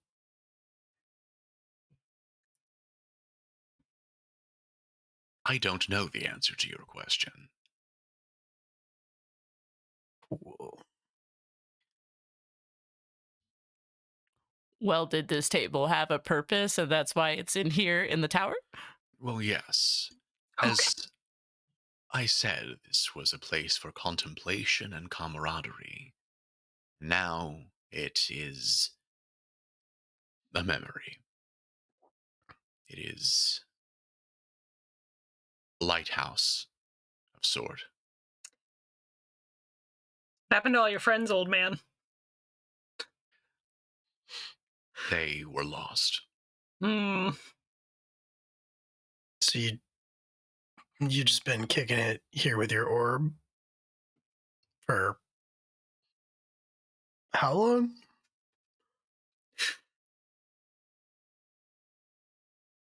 I'm not certain how many revolutions around your star it has been. It has been, I believe, at least 800.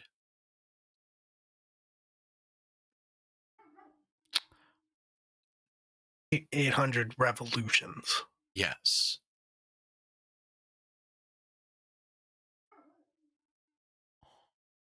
You guys, he's been alone here for 800 days. I think it's years. I think it's years, Parker. Maybe? I guess either one of us could be right. Kit? You know Well- what? 50-50 chance. Okay. You know what? If it is 800 years, that means you're also technically correct. Because there are, in fact, 800 days included in 800 years. So do you have any way to get rid of those guys down there? Because they seem to be all coming here for some reason. Are you sure those aren't, like, someone you can, like, tell them to go away? I'm sure I could ask them, but they are mindless peons of evil. I doubt they would understand the request, nor have the inclination to heed it. No, I am afraid that this evil can only be fought. So are you going to go out there and fight them then? You know, you seem to have all of the information and we don't. So Unfortunately, I lack the ability to leave this place. The magics which sustain my life anchor me here, and I must remain here to keep watch. But you are here.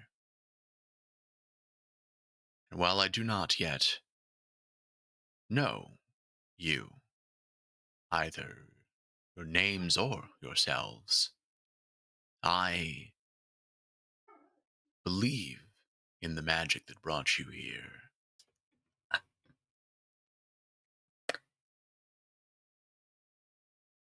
and what are we supposed to do about it? Are you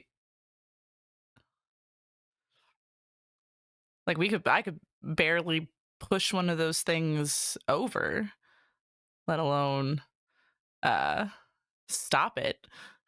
Pretty sure Helen killed one. I hit it with Did a you? chair. Yeah, I hit it with a chair. Oh, rad. Yeah. Well, do you have melted. chairs for us? Yeah, do you have chairs for us? Because if we take one of those? Yeah, can we take some of those chairs from that table? Is it anything metal, or does it have to be chair shaped? I can sense already that the first of the knightly virtues is strong in all of you. And I am certain that that is why you are here.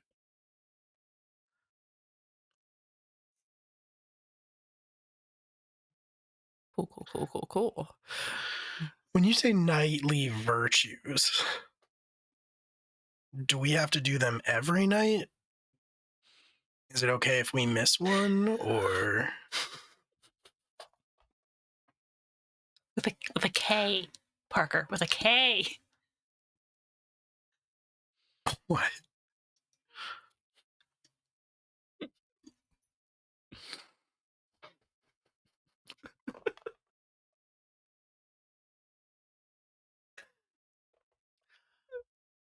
This is an evil that portends great tumult, turmoil, suffering. These are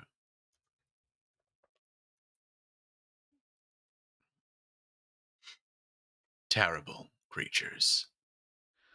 The first, I fear, of many.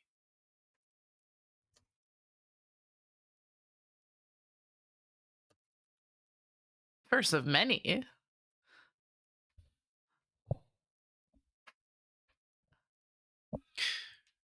Where there is one, there are always more.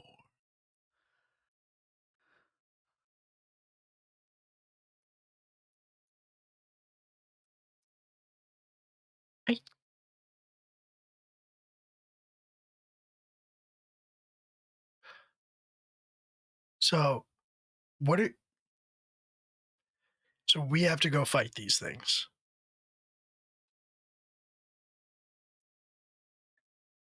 Can we take some of those chairs with us? Or do you have something better?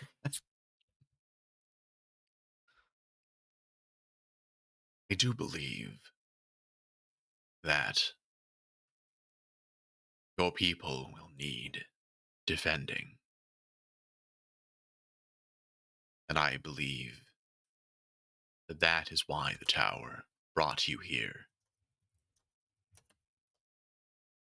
It sensed your friendship, your generosity, your courage, your justice, your nobility.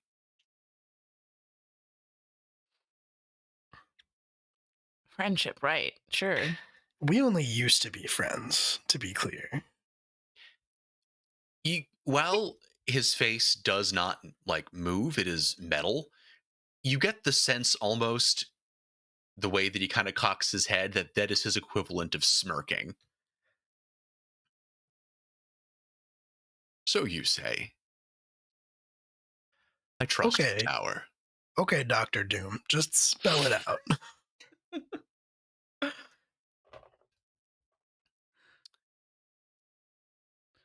If you were able to, would you protect those who need protection? If you could, would you face evil? I mean, yeah, who wouldn't? More than you think.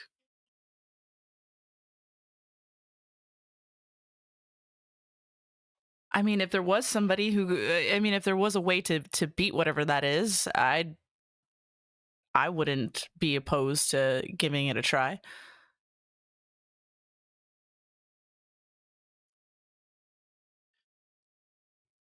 My powers are not what they once were. My faculties, my abilities, they are diminished. But I can use what I have left to help you.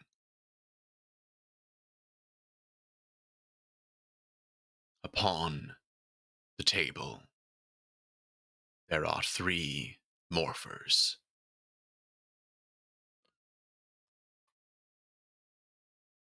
These are relics of great power, of lost age. I can tie you to them, connect you to the morphing grid, and through the grid, all things are possible. Oh, he's turning us into Power Rangers, guys. It's fine. Oh, like those guys in California? Yeah. Oh, why didn't he just say that? Jesus. It's for real. Why didn't you just say that? Oh. I thought you were going to try to, like, make us join a cult, and when we said no, I thought you were going to kill us. That makes so much more sense. Oh. God.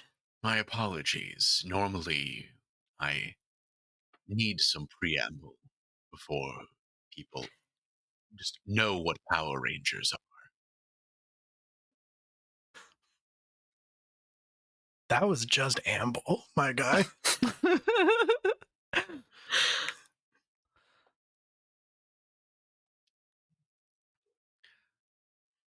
Are you prepared to take on this responsibility?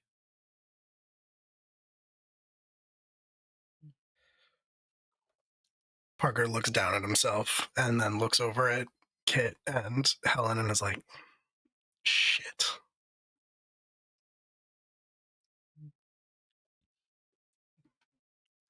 Oh.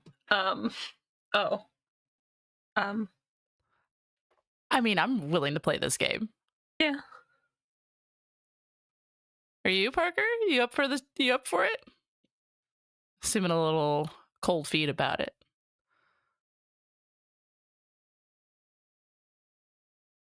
I mean, Grail Cove is home.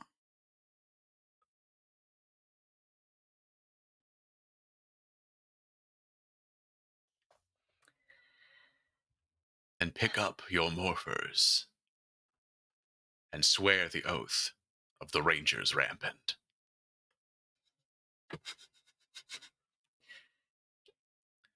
I think Kit will go and grab one of them. I'll be the first to grab one.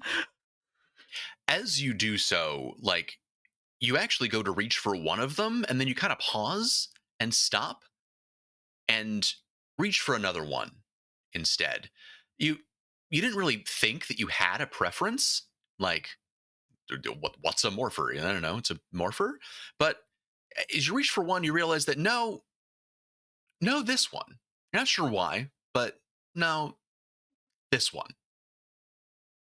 And the same happens to the rest of you as well. Like, I think Parker, I feel like you probably go last. Yeah. And there, you had to have this moment of like, oh yeah, well, I guess I'm, getting the leftovers again. But when you pick it up, it feels like good. Like you ever have like a favorite rock, you pick it up and you don't know why this rock is your favorite rock, but you're just like, yeah, you pick it up and already it's like, it feels like a keepsake. Universal neurotypical experience, yes. Yeah. Pulls out. Look, we're all doing a Power Rangers RPG. I don't want to hear about it. There are many rocks, but this one is mine. This one is my rock. The rock. Yeah.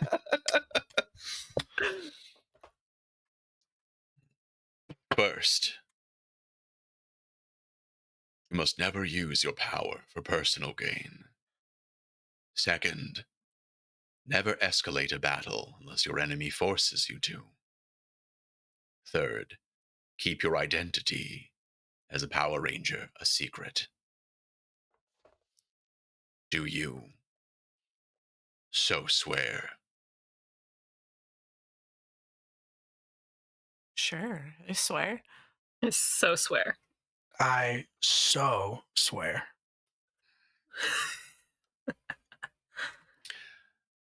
Then, by my power and by your oath, I dub thee Rangers Rampant. And you do feel a kind of change in the air. Not quite like a wind, but like a change in pressure. And you feel kind of a warmth from your morpher. Almost like it feels almost like your own like body heat. It feels almost like an extension of you.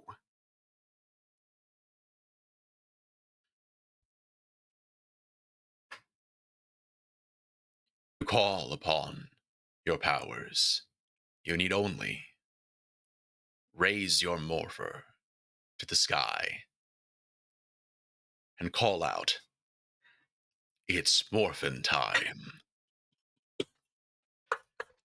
That really? That sort of feels like it doesn't. That sort of feels not on theme. I could teach you the original oath and incantation of the Rangers Rampant.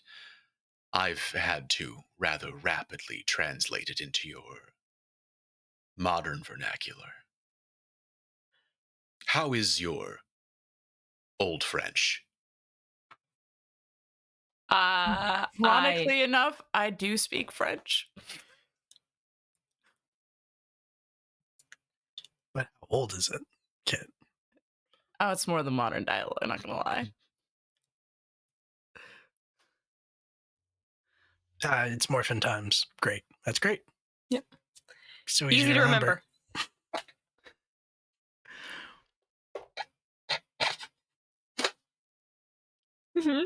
I swear to God, I'm gonna go online and I'm gonna like translate its morphin time into Old French. I'm gonna make you say it. No, please. I really don't speak French in real life. No.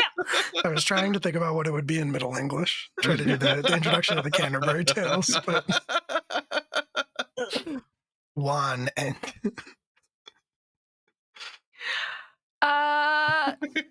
Okay. It's morphin time. Yeah. Helen's just gonna do it. Yeah, the kid's gonna raise their hand and say it too, maybe with a little reluctance. It's morphin time. It's morphin time. it's morphin time. Yes. And you feel that this same flash of colored light, and you feel this heat swell within you, we all know what happens here, and you assume your ranger form. Oh, and we lost him. Kit jumping the gun on the teleportation. Kit, no. The morph was too powerful. You're too powerful. Too much pink energy is dangerous. Yeah, too much pink energy is dangerous. It's true.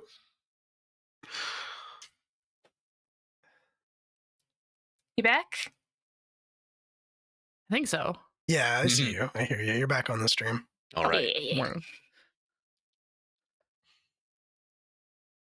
And indeed, we all know what happens here. There is a bright flash of light, and you assume your ranger forms for the first time. It's a bit disorienting initially, but you feel somehow stronger, faster, tougher. Even though you are wearing cloth, it feels like armor almost. And you feel this sort of connection to each other. Just like almost like not quite like telepathy, but like you don't need quite as many words to articulate your meaning to each other. Just, a couple words, some body language, and you just sort of you find it easier to intuit each other's thoughts and emotions. I feel compelled to like speak with my hands more and like aggressively turn my head. Yes, that is a side effect that a few people talk about. You may experience some elaborate gesticulating, and the desire to do all turns with your entire body. Because I can't turn my it's hard. I can turn my head, but it's harder. It's easier to just Yeah. Also, you do know karate now. That is a perk. That is a Benny. You do know karate specifically now. Ye oldie nightly chivalrous karate. I was gonna say medieval night karate. Yes. In the words of Neo, I know kung fu.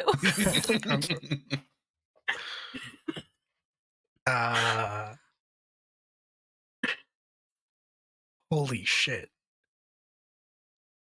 We're fucking Power Rangers.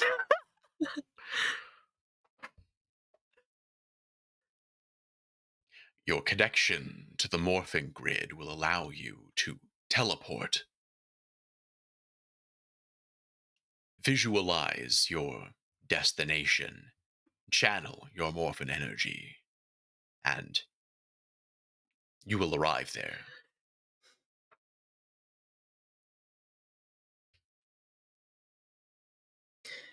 Hell yeah.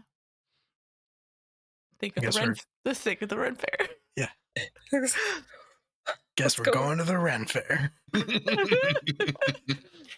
And with that, there is a flash of light, and these red, green, and yellow beams of light shoot out from the top of the tower and arrive in the middle of the Renaissance Fair, materializing into the three of you in your ranger uniforms, the Rangers Rampant. And there is still a great deal of chaos going on.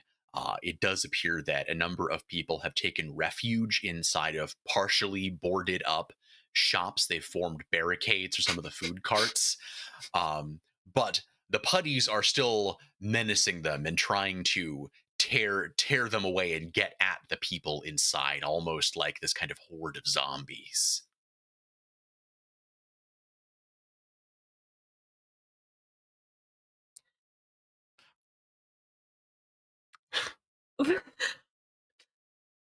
Let's go to work.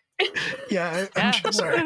I think along with the exaggerated gestures and the knowing karate, one more urge has overcome Parker.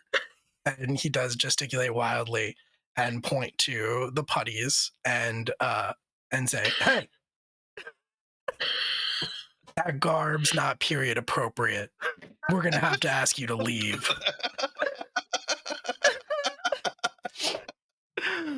Excellent. Amazing. Well, let us go ahead and have you guys roll your initiative. Hell yeah. Oh, God. Hey, Brandon. Yes. How the fuck do we do that? Perfect. It's a skill. It's going to be your initiative skill. Okay, yeah, here it is. I do have that. Which I thought I put points in, but I might should not be one of the. have. I'm not. Yes, no, I know you did. So for a fact. no roll no D20, just the no, dice. So any skill roll is going to be D20 plus your skill die. All right. Yeah. 19. 13.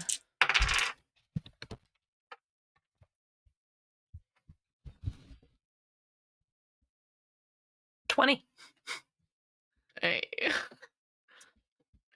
All right. Speedy bunch. He's pretty speedy bunch. And as soon as I find the stats for the putties here, I also made speed my best my best stats. So I mean, the Yellow Ranger kind of wants to do that. I gotta go fast. If you're not first, you're last. Oh, there we go.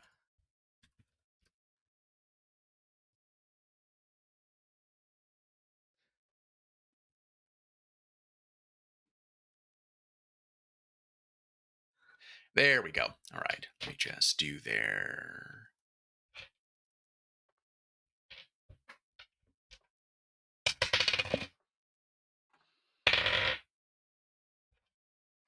God, I haven't played an initiative system in so long. Right. All right. Yeah. I mean, so, and obviously the combat system as written does a lot of like grid and feat and stuff. We're just gonna do theater of the mind.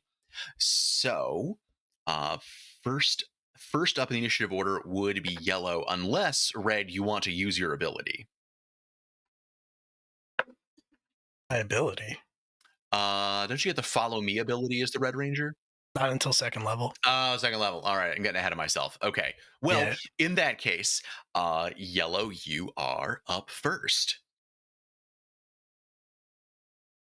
Cool. I think I will approach the nearest little building where people are like holed up and try to like grab and throw. I think is going to be right. my. Just grab one and just fully yeet it. Yeah, I think Right. I think that's my compulsion. I'm going to try to use the ground to my advantage by throwing them at it. Okay. So that sounds like a brawn roll to me. Okay. Is that an ability? I had to double check. It is. It is. Yeah. I got bronze. I got a brawn. Got some brones. I do in fact have a brawn.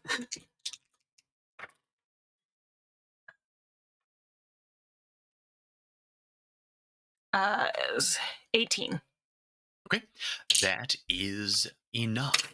As you grab a hold of it, and honestly, harder than you actually intended to, like not quite understanding your new strength. You grab it, and you probably could have done it with one hand. With two hands, you fully send it just flying, sailing through the air. Like there's an arc to it as it just splats on the ground, collapsing again into this pile of clay before it disappears. I kind of freeze in surprise. My hands go up like this in front of my mask, in just like a little bit of shock. Like, oh dear. Oh. And next is Red Ranger Rampant Phoenix. Yeah, my character sheet froze, but I think I remember everything that I need. Okay.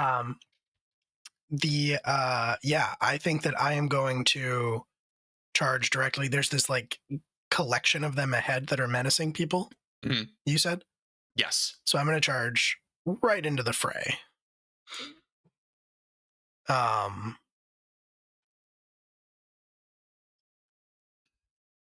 yeah, because of show reasons, I'm just going to try to punch and or kick. Punch and kick. Yes.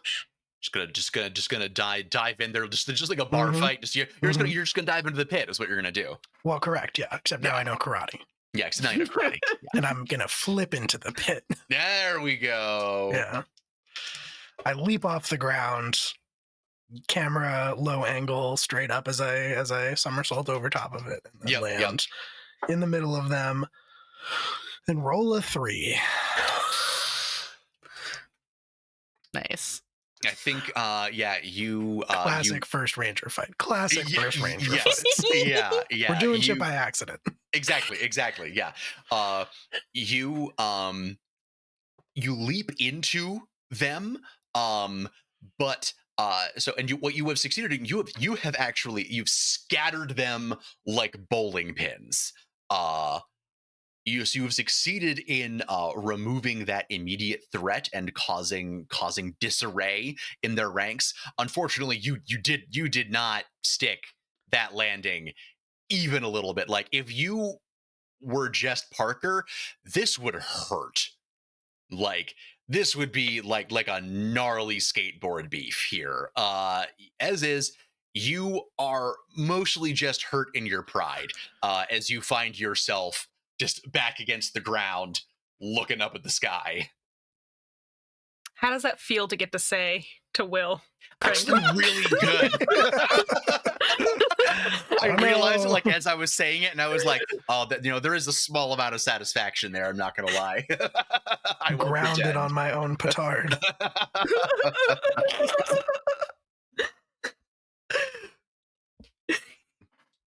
All right, and at this point, Putties is gonna go.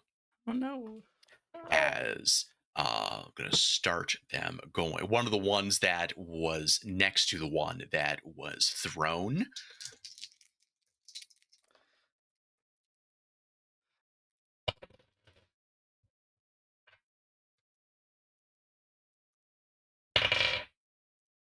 I should say, so this is going to, I think most karate assaults target toughness, I believe.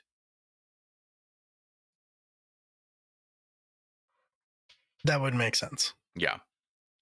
So Helen, what is your toughness? When I am morphed, yes, when you are morphed. 15. 15. Okay. All right. Well, they will, I'll say the first one will hit you. Okay. And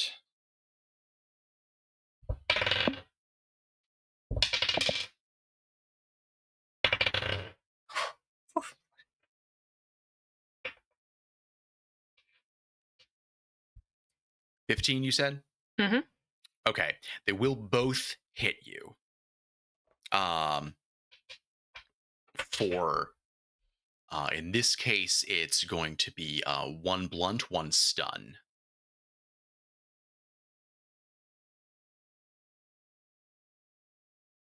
Okay. So the blunt is damage. The stun actually is just a round. Like, so the number next to stun damage, it's not actually like damage on your health track. That indicates the number of rounds that you are stunned. Okay. Which in this case basically means you cannot take a move action. I can't take a move action, but I can take another action? I believe that is the case. I will double check, but I believe that is the case. Okay. Yeah, it hits me. I make a loud noise. Sparks fly for some reason. Yeah. As you are doing better than you were before, but these things still pack a wallop when they're ganging up on you, at least, which they are doing. Bullies. They are, yeah. In turn, going down the line, trying to get the drop on Kit, who has not acted yet.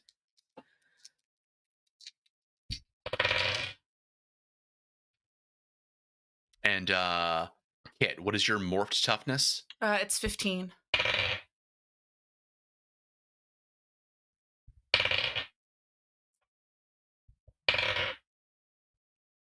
Oh, a lot of dice right there. I know. That's how I felt. I was like, oh. Feels like you don't need that many. Yeah. Yeah. Feels, well, so feels it's mean. it is several of them, and they have like a pack tactics thing where they get advantage from ganging up on people. Sure. Yeah. They get the bully move. Yeah, they get the bully move. Do I dodge him? I'm sorry? I said, do I dodge him? Unfortunately, no, as they descend on you in a flurry of fists and kicks and these sort of like clay weapon appendages that also hits you for 1 damage and 1 blunt and 1 stun. Okay.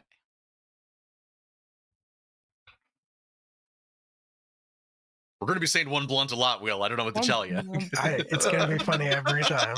It's never not going to be funny.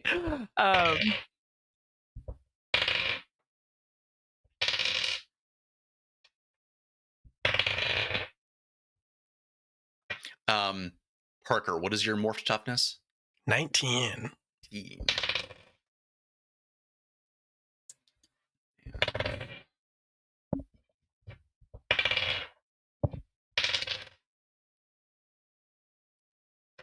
Well, so I think what happens there is that this pile reconvenes on top of Parker, and there is just this mayhem of just this dog pile, this football scrum of, again, fists and feet and clay weapons.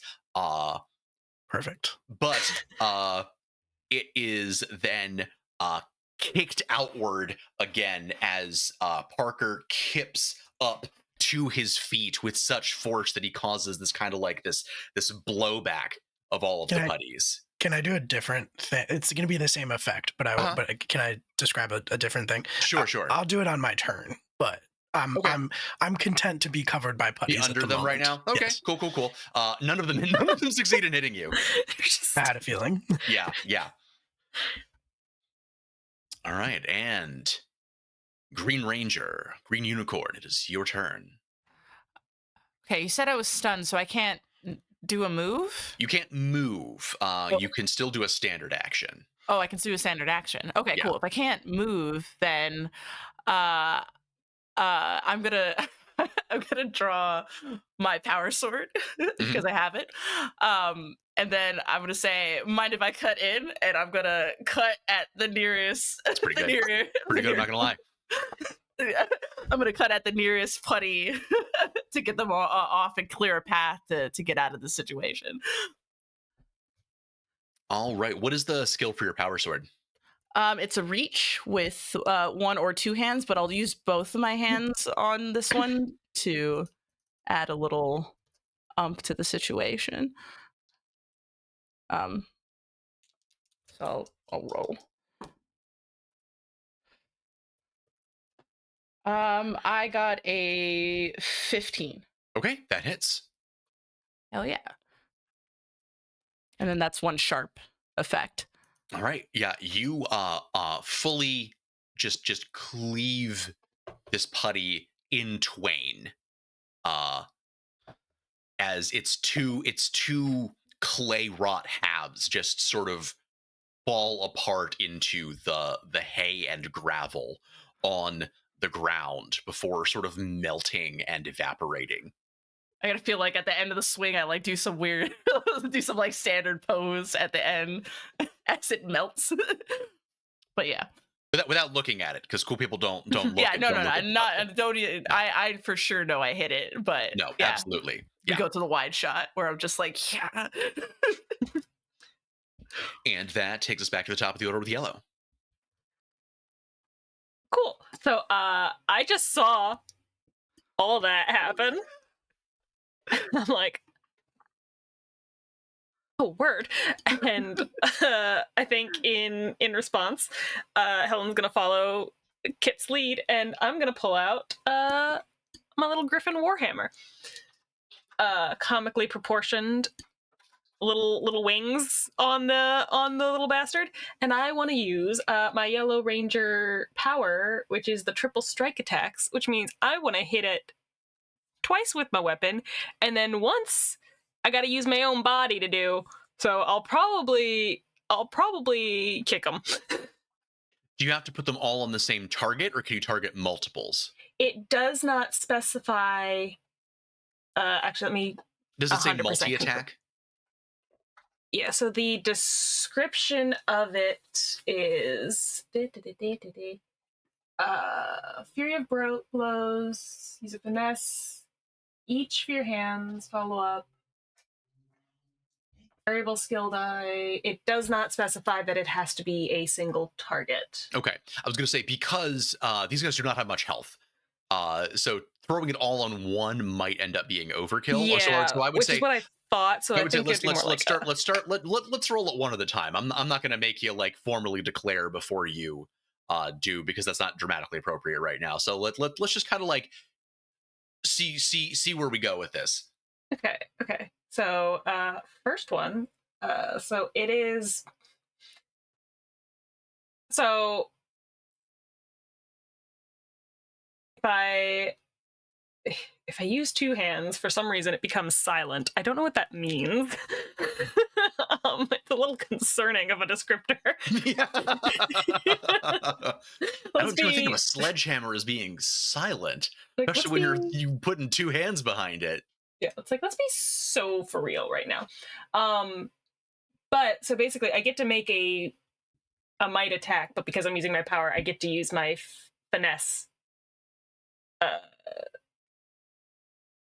instead.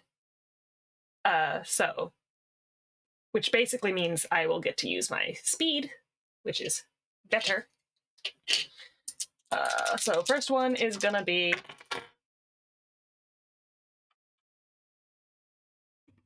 21. Oh, sorry, I muted. That definitely hits. Okay. It is going to be with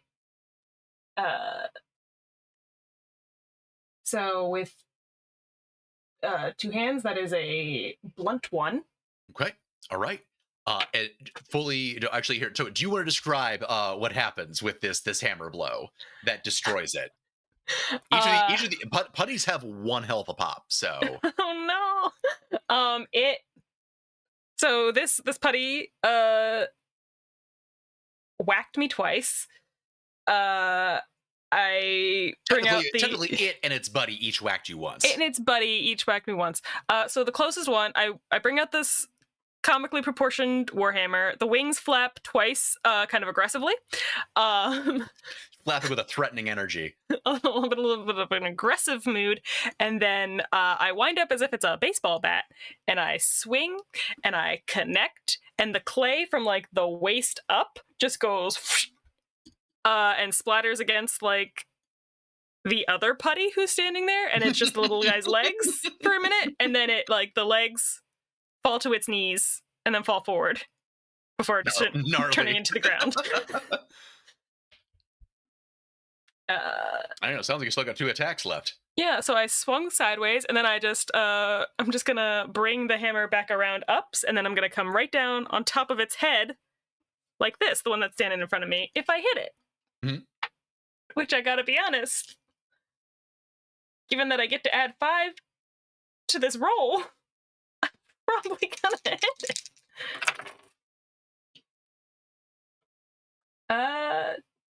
Yeah, okay, 16. That will hit. I squash him.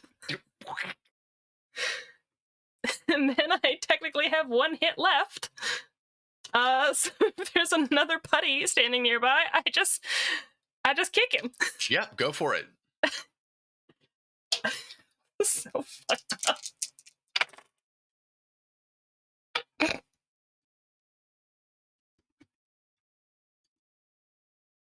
29. Yes. Good Lord, yes. Hey. You're suddenly Kit and Parker are realizing that maybe Helen had more aggression pent up than they thought she did. Listen, graduating from college, rough. Stop hitting him. He's already dead.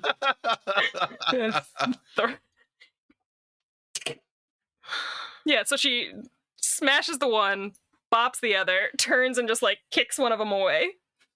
Yep, and yeah, you kick it, and when you kick it away, and as you do, it like shatters basically.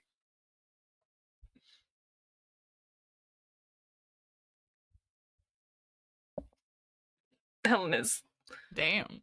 And Phoenix Rampant, it's your go. Yeah, I think from the pile of putties that remains, there is, first of all, kind of a rumbling noise. And then, like you described, the putties are kind of thrown free, but rising up from the middle of it is Parker, fully morphed, but he's holding an object in his hands and kind of like looking down at it a little bit in disbelief. And it looks like it kind of looks like a red.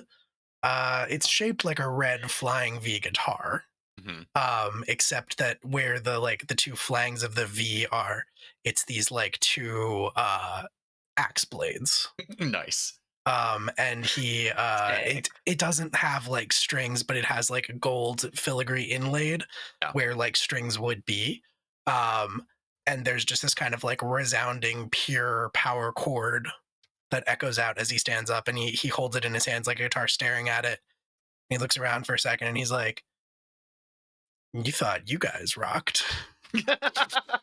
And then he flips it in midair like it's a baseball bat and grabs it around what would be the neck of the guitar, and then just swings it into the nearest putty like an axe. Yep.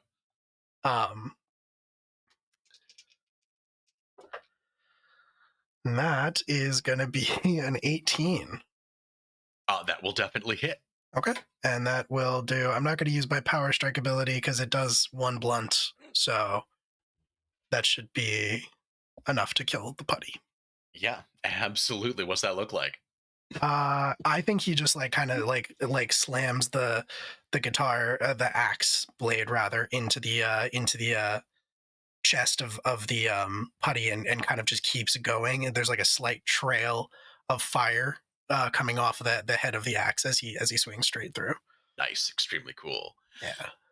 And right. So putties are going. There nothing left around Helen. That contingent of the putties was just fully decimated.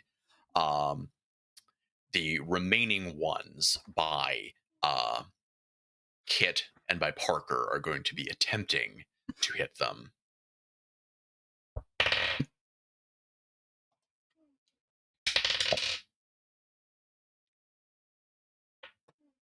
All right, Parker, your morph is 19, right? Correct. Okay. Yes.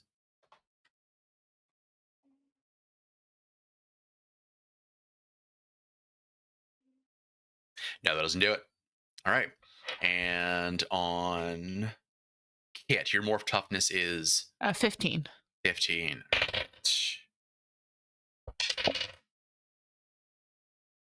Also will not hit. Yeah. They go at both of you, but since you both have your power weapons out at this point, I think you just now starting to kind of get your footing with them. You are deftly parrying each of the incoming blows from their sort of stony clay bludgeons and maces, just turning them aside.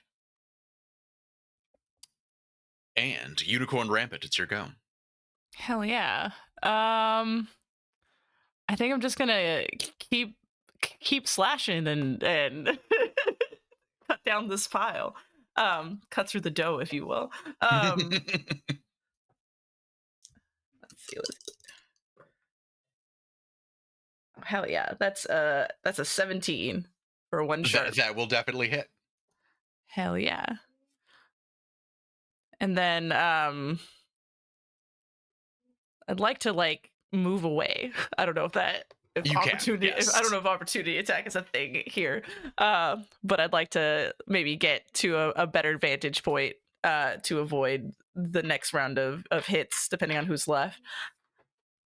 Yeah, totally. And yeah, you slice and dice the one that is in front of you. It falls away into multiple pieces before disappearing, and you move back to get a better vantage point, climbing up on top of one of the stalls to get a view of the surroundings.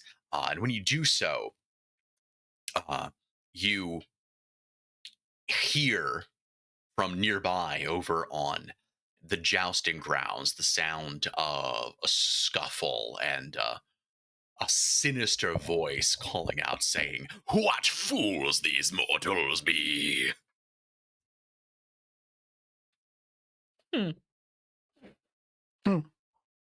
Well. So strange. Who dat? So strange. Yes, indeed. Yellow, it's your turn.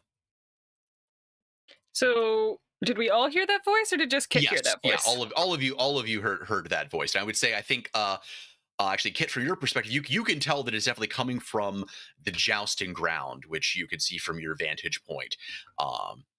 And it looks like in the middle of the field there is a large black armored figure that is in the midst of several people running away. Good to know. Yep. I'm definitely gonna be heading over there. All right, and Griffin Rampant, it's your go. Yeah. That didn't sound good. It didn't sound great. How many putties are still in this area? Does it look like? Not many. You have destroyed several of them, and many of the ones that were there are now in turn fleeing from this new threat that is just absolutely wrecking them. Okay, cool. That sounds like something that needs investigation. So I'm gonna go scout it out. I am, per the book, I'm zippy and like that. So I'm gonna I'm gonna head over. Yeah.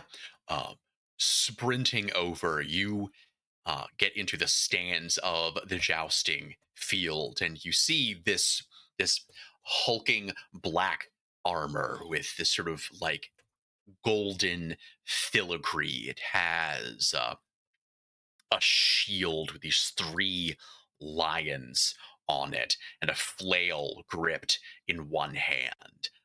There is an God bless him, intrepid performer. Well, you think it's probably one of the joust performers who's a bigger dude that actually kind of tries to, like, hey, buddy, before being grasped grasped about the tabard, lifted bodily into the air, like whoa, as he is thrown through the air.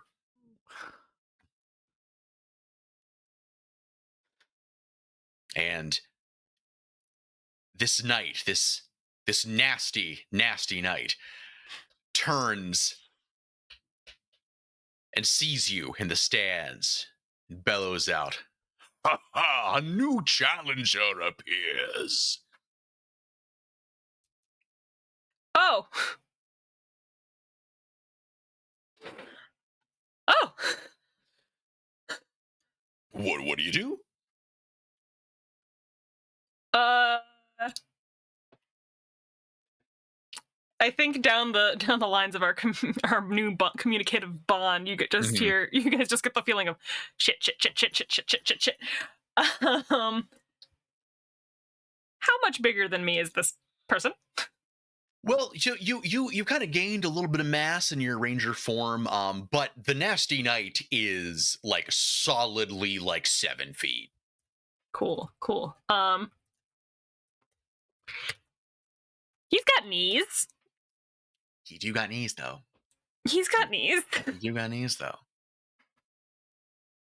I'm gonna go for his knees. Okay. How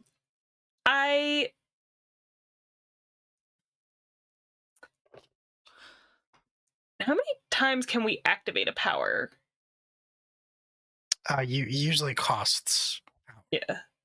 So I could. So the personal power. So I did it once. Yeah.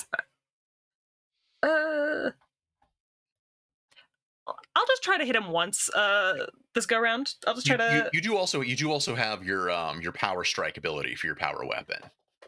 That would cause it to do more damage. Oh, I forgot to copy that stuff over.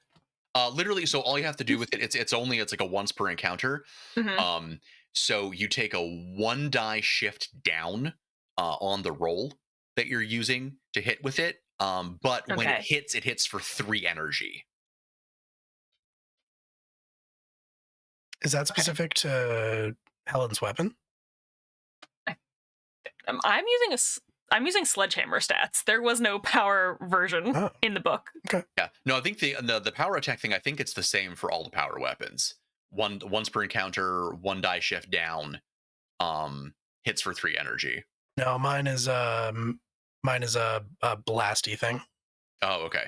Because it's also a gun. I technically also have a gun, but that's just like the standard gun. Mm-hmm. You know what? Actually, good point. I do have a gun. I have distance on this man. I'm gonna shoot him. Oh right, gun. He's a knight. What if I just shot him with a gun? Helen's just standing there. I've seen Spike TV's Deadliest Warrior. Yeah.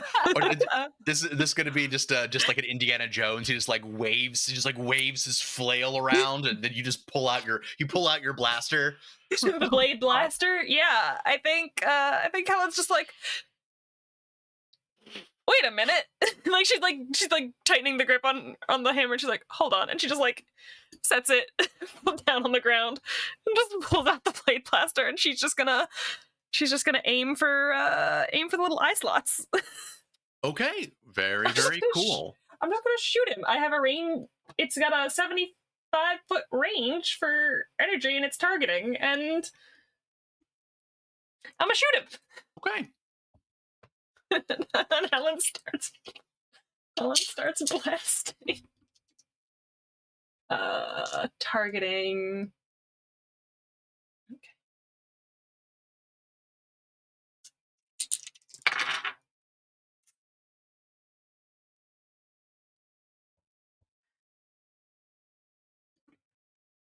$23. Okay. Yes, that will beat his evasion. Cool. That is energy 1. Energy 1. Extraordinarily cool. You just fully Indiana Jones him and just straight in the chest plate, falls over backwards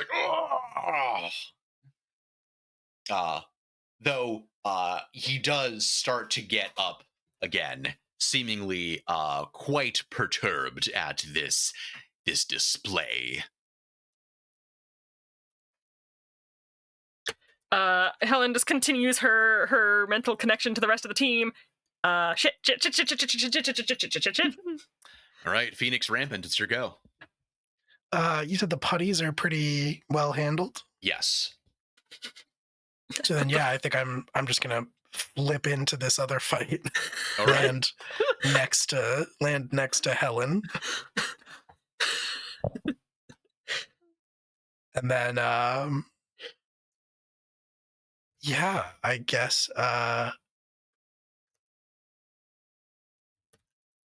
point. Yeah, I guess point at this guy. Say, Lord, what fool this jabroni be? Helen the internal monologue just cuts off, and it's just dead silent. And I think I'm just gonna I think I'm gonna try to just charge in with the axe. I still have the axe in my hands, so I'm just gonna go with that. Tried and true. I'm gonna offer this gentleman a blunt. That is 17. Okay. Yep, that will beat his toughness. So I just slide in almost, I would say, winding up as I do so, and just slam the axe dead into the center of his armored chest. More of that sort of reddish heat, fire energy rippling off of it. 1 blunt. Actually, I'm going to use my Red Ranger Power Strike ability and spend 1 of my personal power to add +1 damage to that. So 1 damage? Okay, 2 blunt. Cool. Striking in the chest plate, and there is this explosion of sparks as the Nasty Knight is knocked staggering backward. He does not fall over, but like he's like visibly like pushed, like his greaves like skid through the mud of the jousting field as he is staggered and forced backward by the power of your blow.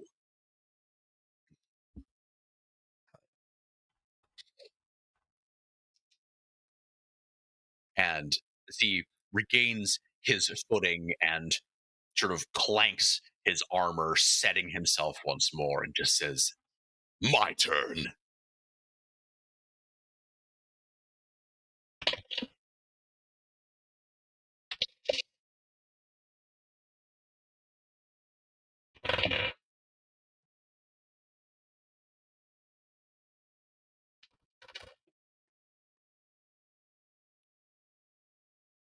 Okay. All right. And sorry, so I know it's and then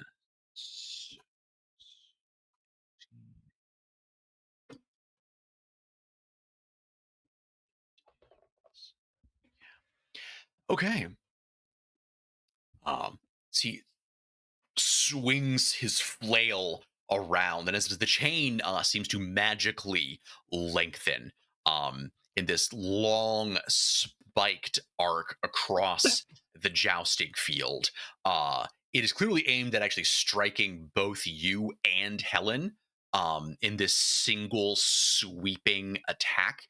Um, but you are both able to just suddenly with your newfound ranger reflexes, just sort of like bullet time backward and limbo underneath this spiked chain as it passes over you.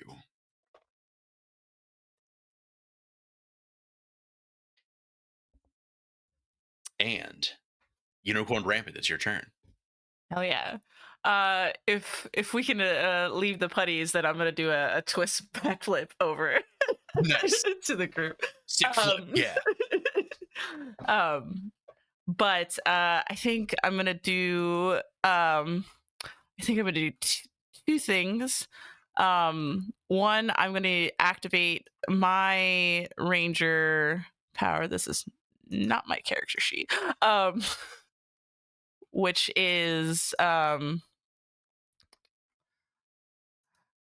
can use a free action to with words of encouragement give anybody who can hear my words a one shift to the roll to their next like available roll. So I think that increases their dice. Yeah, it moves their skill die up one level. Hell yeah. So I'm gonna do that, and then I'm gonna cut him with my sword. Yeah.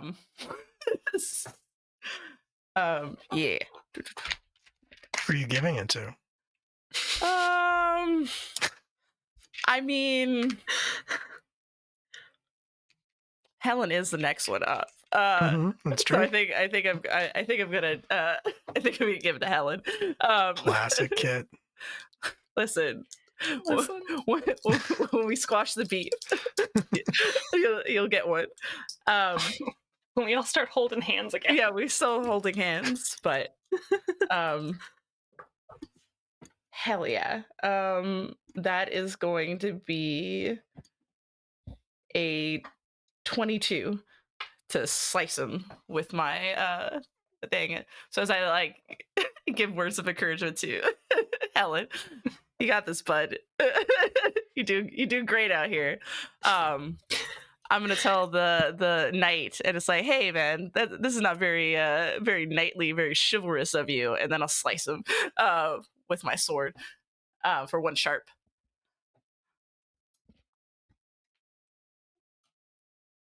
Yeah, right.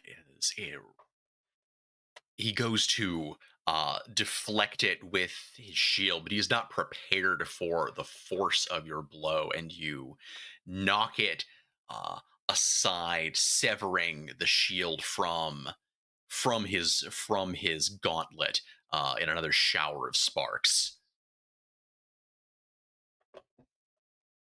And he is wide open, Griffin Rampant. Yeah. I think now is the appropriate time to use that power the power attack. Energy attack. The energy attack, yeah. So especially with those words of encouragement, and it also would shift my might up to a d6, which is very good.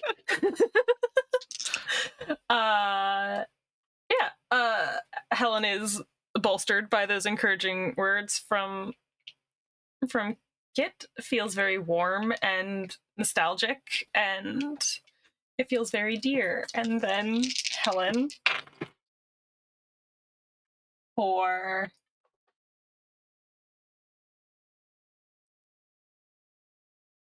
20. 20. Okay. Yeah. Is gonna rock his shit. Okay. All right. That will hit, and that is the power attack for 3 energy. So it's using the hammer, so that's technically it's called energy attack. I looked it up. Okay. So so 3 energy. I think the Helen does a little jump with this one. She just jumps out of the stands to hit him with the hammer. The wings on the hammer are flapping very aggressively. The hammer seems real into it. And I think when it connects, there's that metallic ringing sound, like a bell coming off of striking the armor. And there's a little ripple of the yellow energy, and it's just yeah.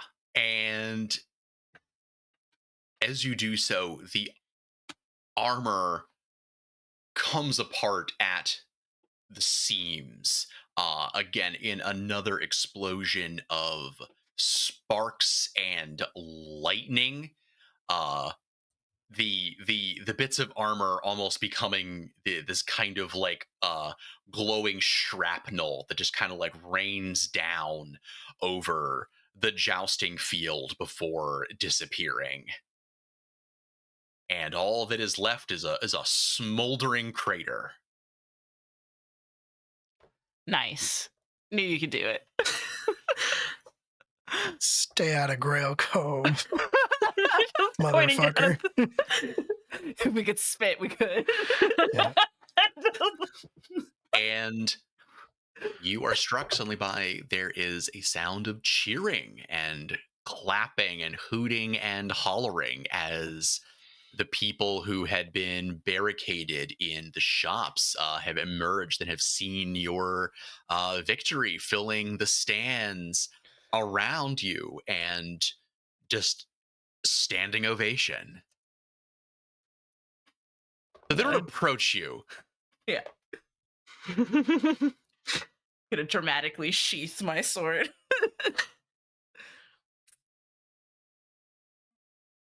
Oh. What's up, Grail Cove? We're the Rangers Rampant. There is someone, two people that burst through the crowd. The only two that are willing to approach you, both running up to you, seemingly almost racing each other, unmistakably, are Sherman and Angie. Actually, they are almost to you. Sherman would get there first, but Angie actually managed to kind of grab him by the shirt at the last minute and kind of throw him behind her as she kind of skids in her trainers in the mud of the jousting field. So hi, I'm Angie. I'm with Buzz Blast. I would just like to see, is it possible that I could get a Buzz Blast exclusive with Grail Cove's very own Power Rangers team? God, not these nerds. And then she's tackled from behind by Sherman, to whom she is now almost giving like a piggyback ride as he is waving his notebook around. That it's could I potentially get a statement for the quester from Grail Cove's very own very first Power Rangers team? Maybe next time. Helen's just gonna grab the two of you and just be like, she's just gonna think about the tower. Yeah.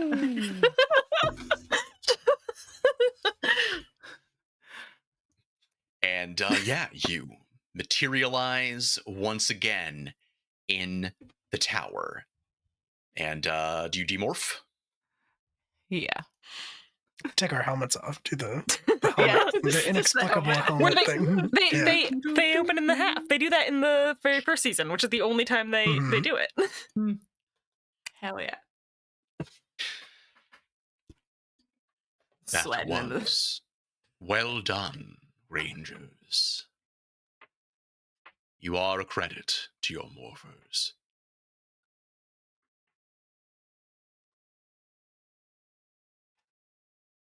Hey guys. Hey guys. Yeah? Does this mean that we got the band back together? And that is where I think we are going to fade out. Freeze frame. on that shot. We will fade in again. Oh, hold on. Somewhere else. In a dank and dripping warehouse. It's rusting, creaking machinery of Grail Cove's industrial past. Some of it appears is still working, though it has been repurposed to some other end. Smokestacks that twist at unnatural angles, dials measuring unknown pressures and quantities around this oven glows with a red and angry heat.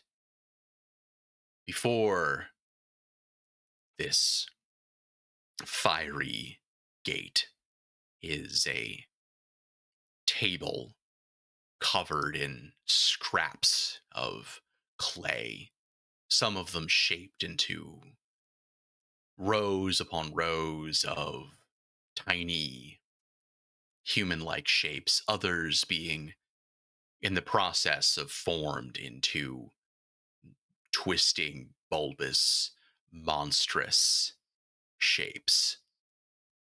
The sculpting knife is set down on the table by a hand that then strikes the table in frustration and anger before another voice calls from somewhere in the distance. Don't worry, there will be other chances.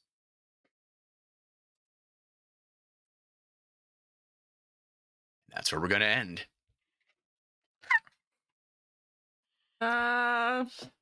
Thank you to everyone so much for chilling with us tonight with our premiere session of Rangers Rampant.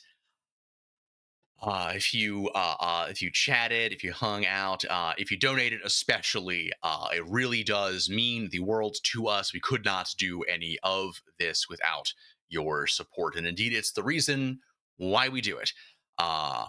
I am going to have folks, same order, we're going to go right to left, have folks just, do an outro, the stuff that you're doing, do your plugs and all that good stuff.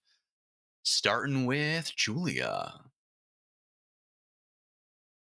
Well, hi, I'm Julia. I'm Hexbot on all social media platforms. Tonight I have been Helen Matthews, your Yellow Ranger, your Griffin Rampant. It's been a very fun time. I'm very excited. Tomorrow I will be here again for Never Ember's Enigma, which is our 5e heist game where I will be playing Lavinia Hale. Remember, ACAB does include Lavinia Hale. And then this upcoming Sunday, I believe, I will be back again to play Lyra Kroll, aka Crucible, in Academy H. Everything's fun and good. I caught ghosts in a net, and then I caught this guy who I used to like chase around the city in a net, and also I caught my best friend / interdimensional baby daddy in a net. Whomst amongst us, really. A lot of Whomst nets amongst is us. what you need to know. A lot of things in a net. It was a good time. And then every other Saturday, I also am here at LFTA playing Kelly Violet in class reunion. I'm here in LFTA all the time. I live here. I die here. That's all you got for me.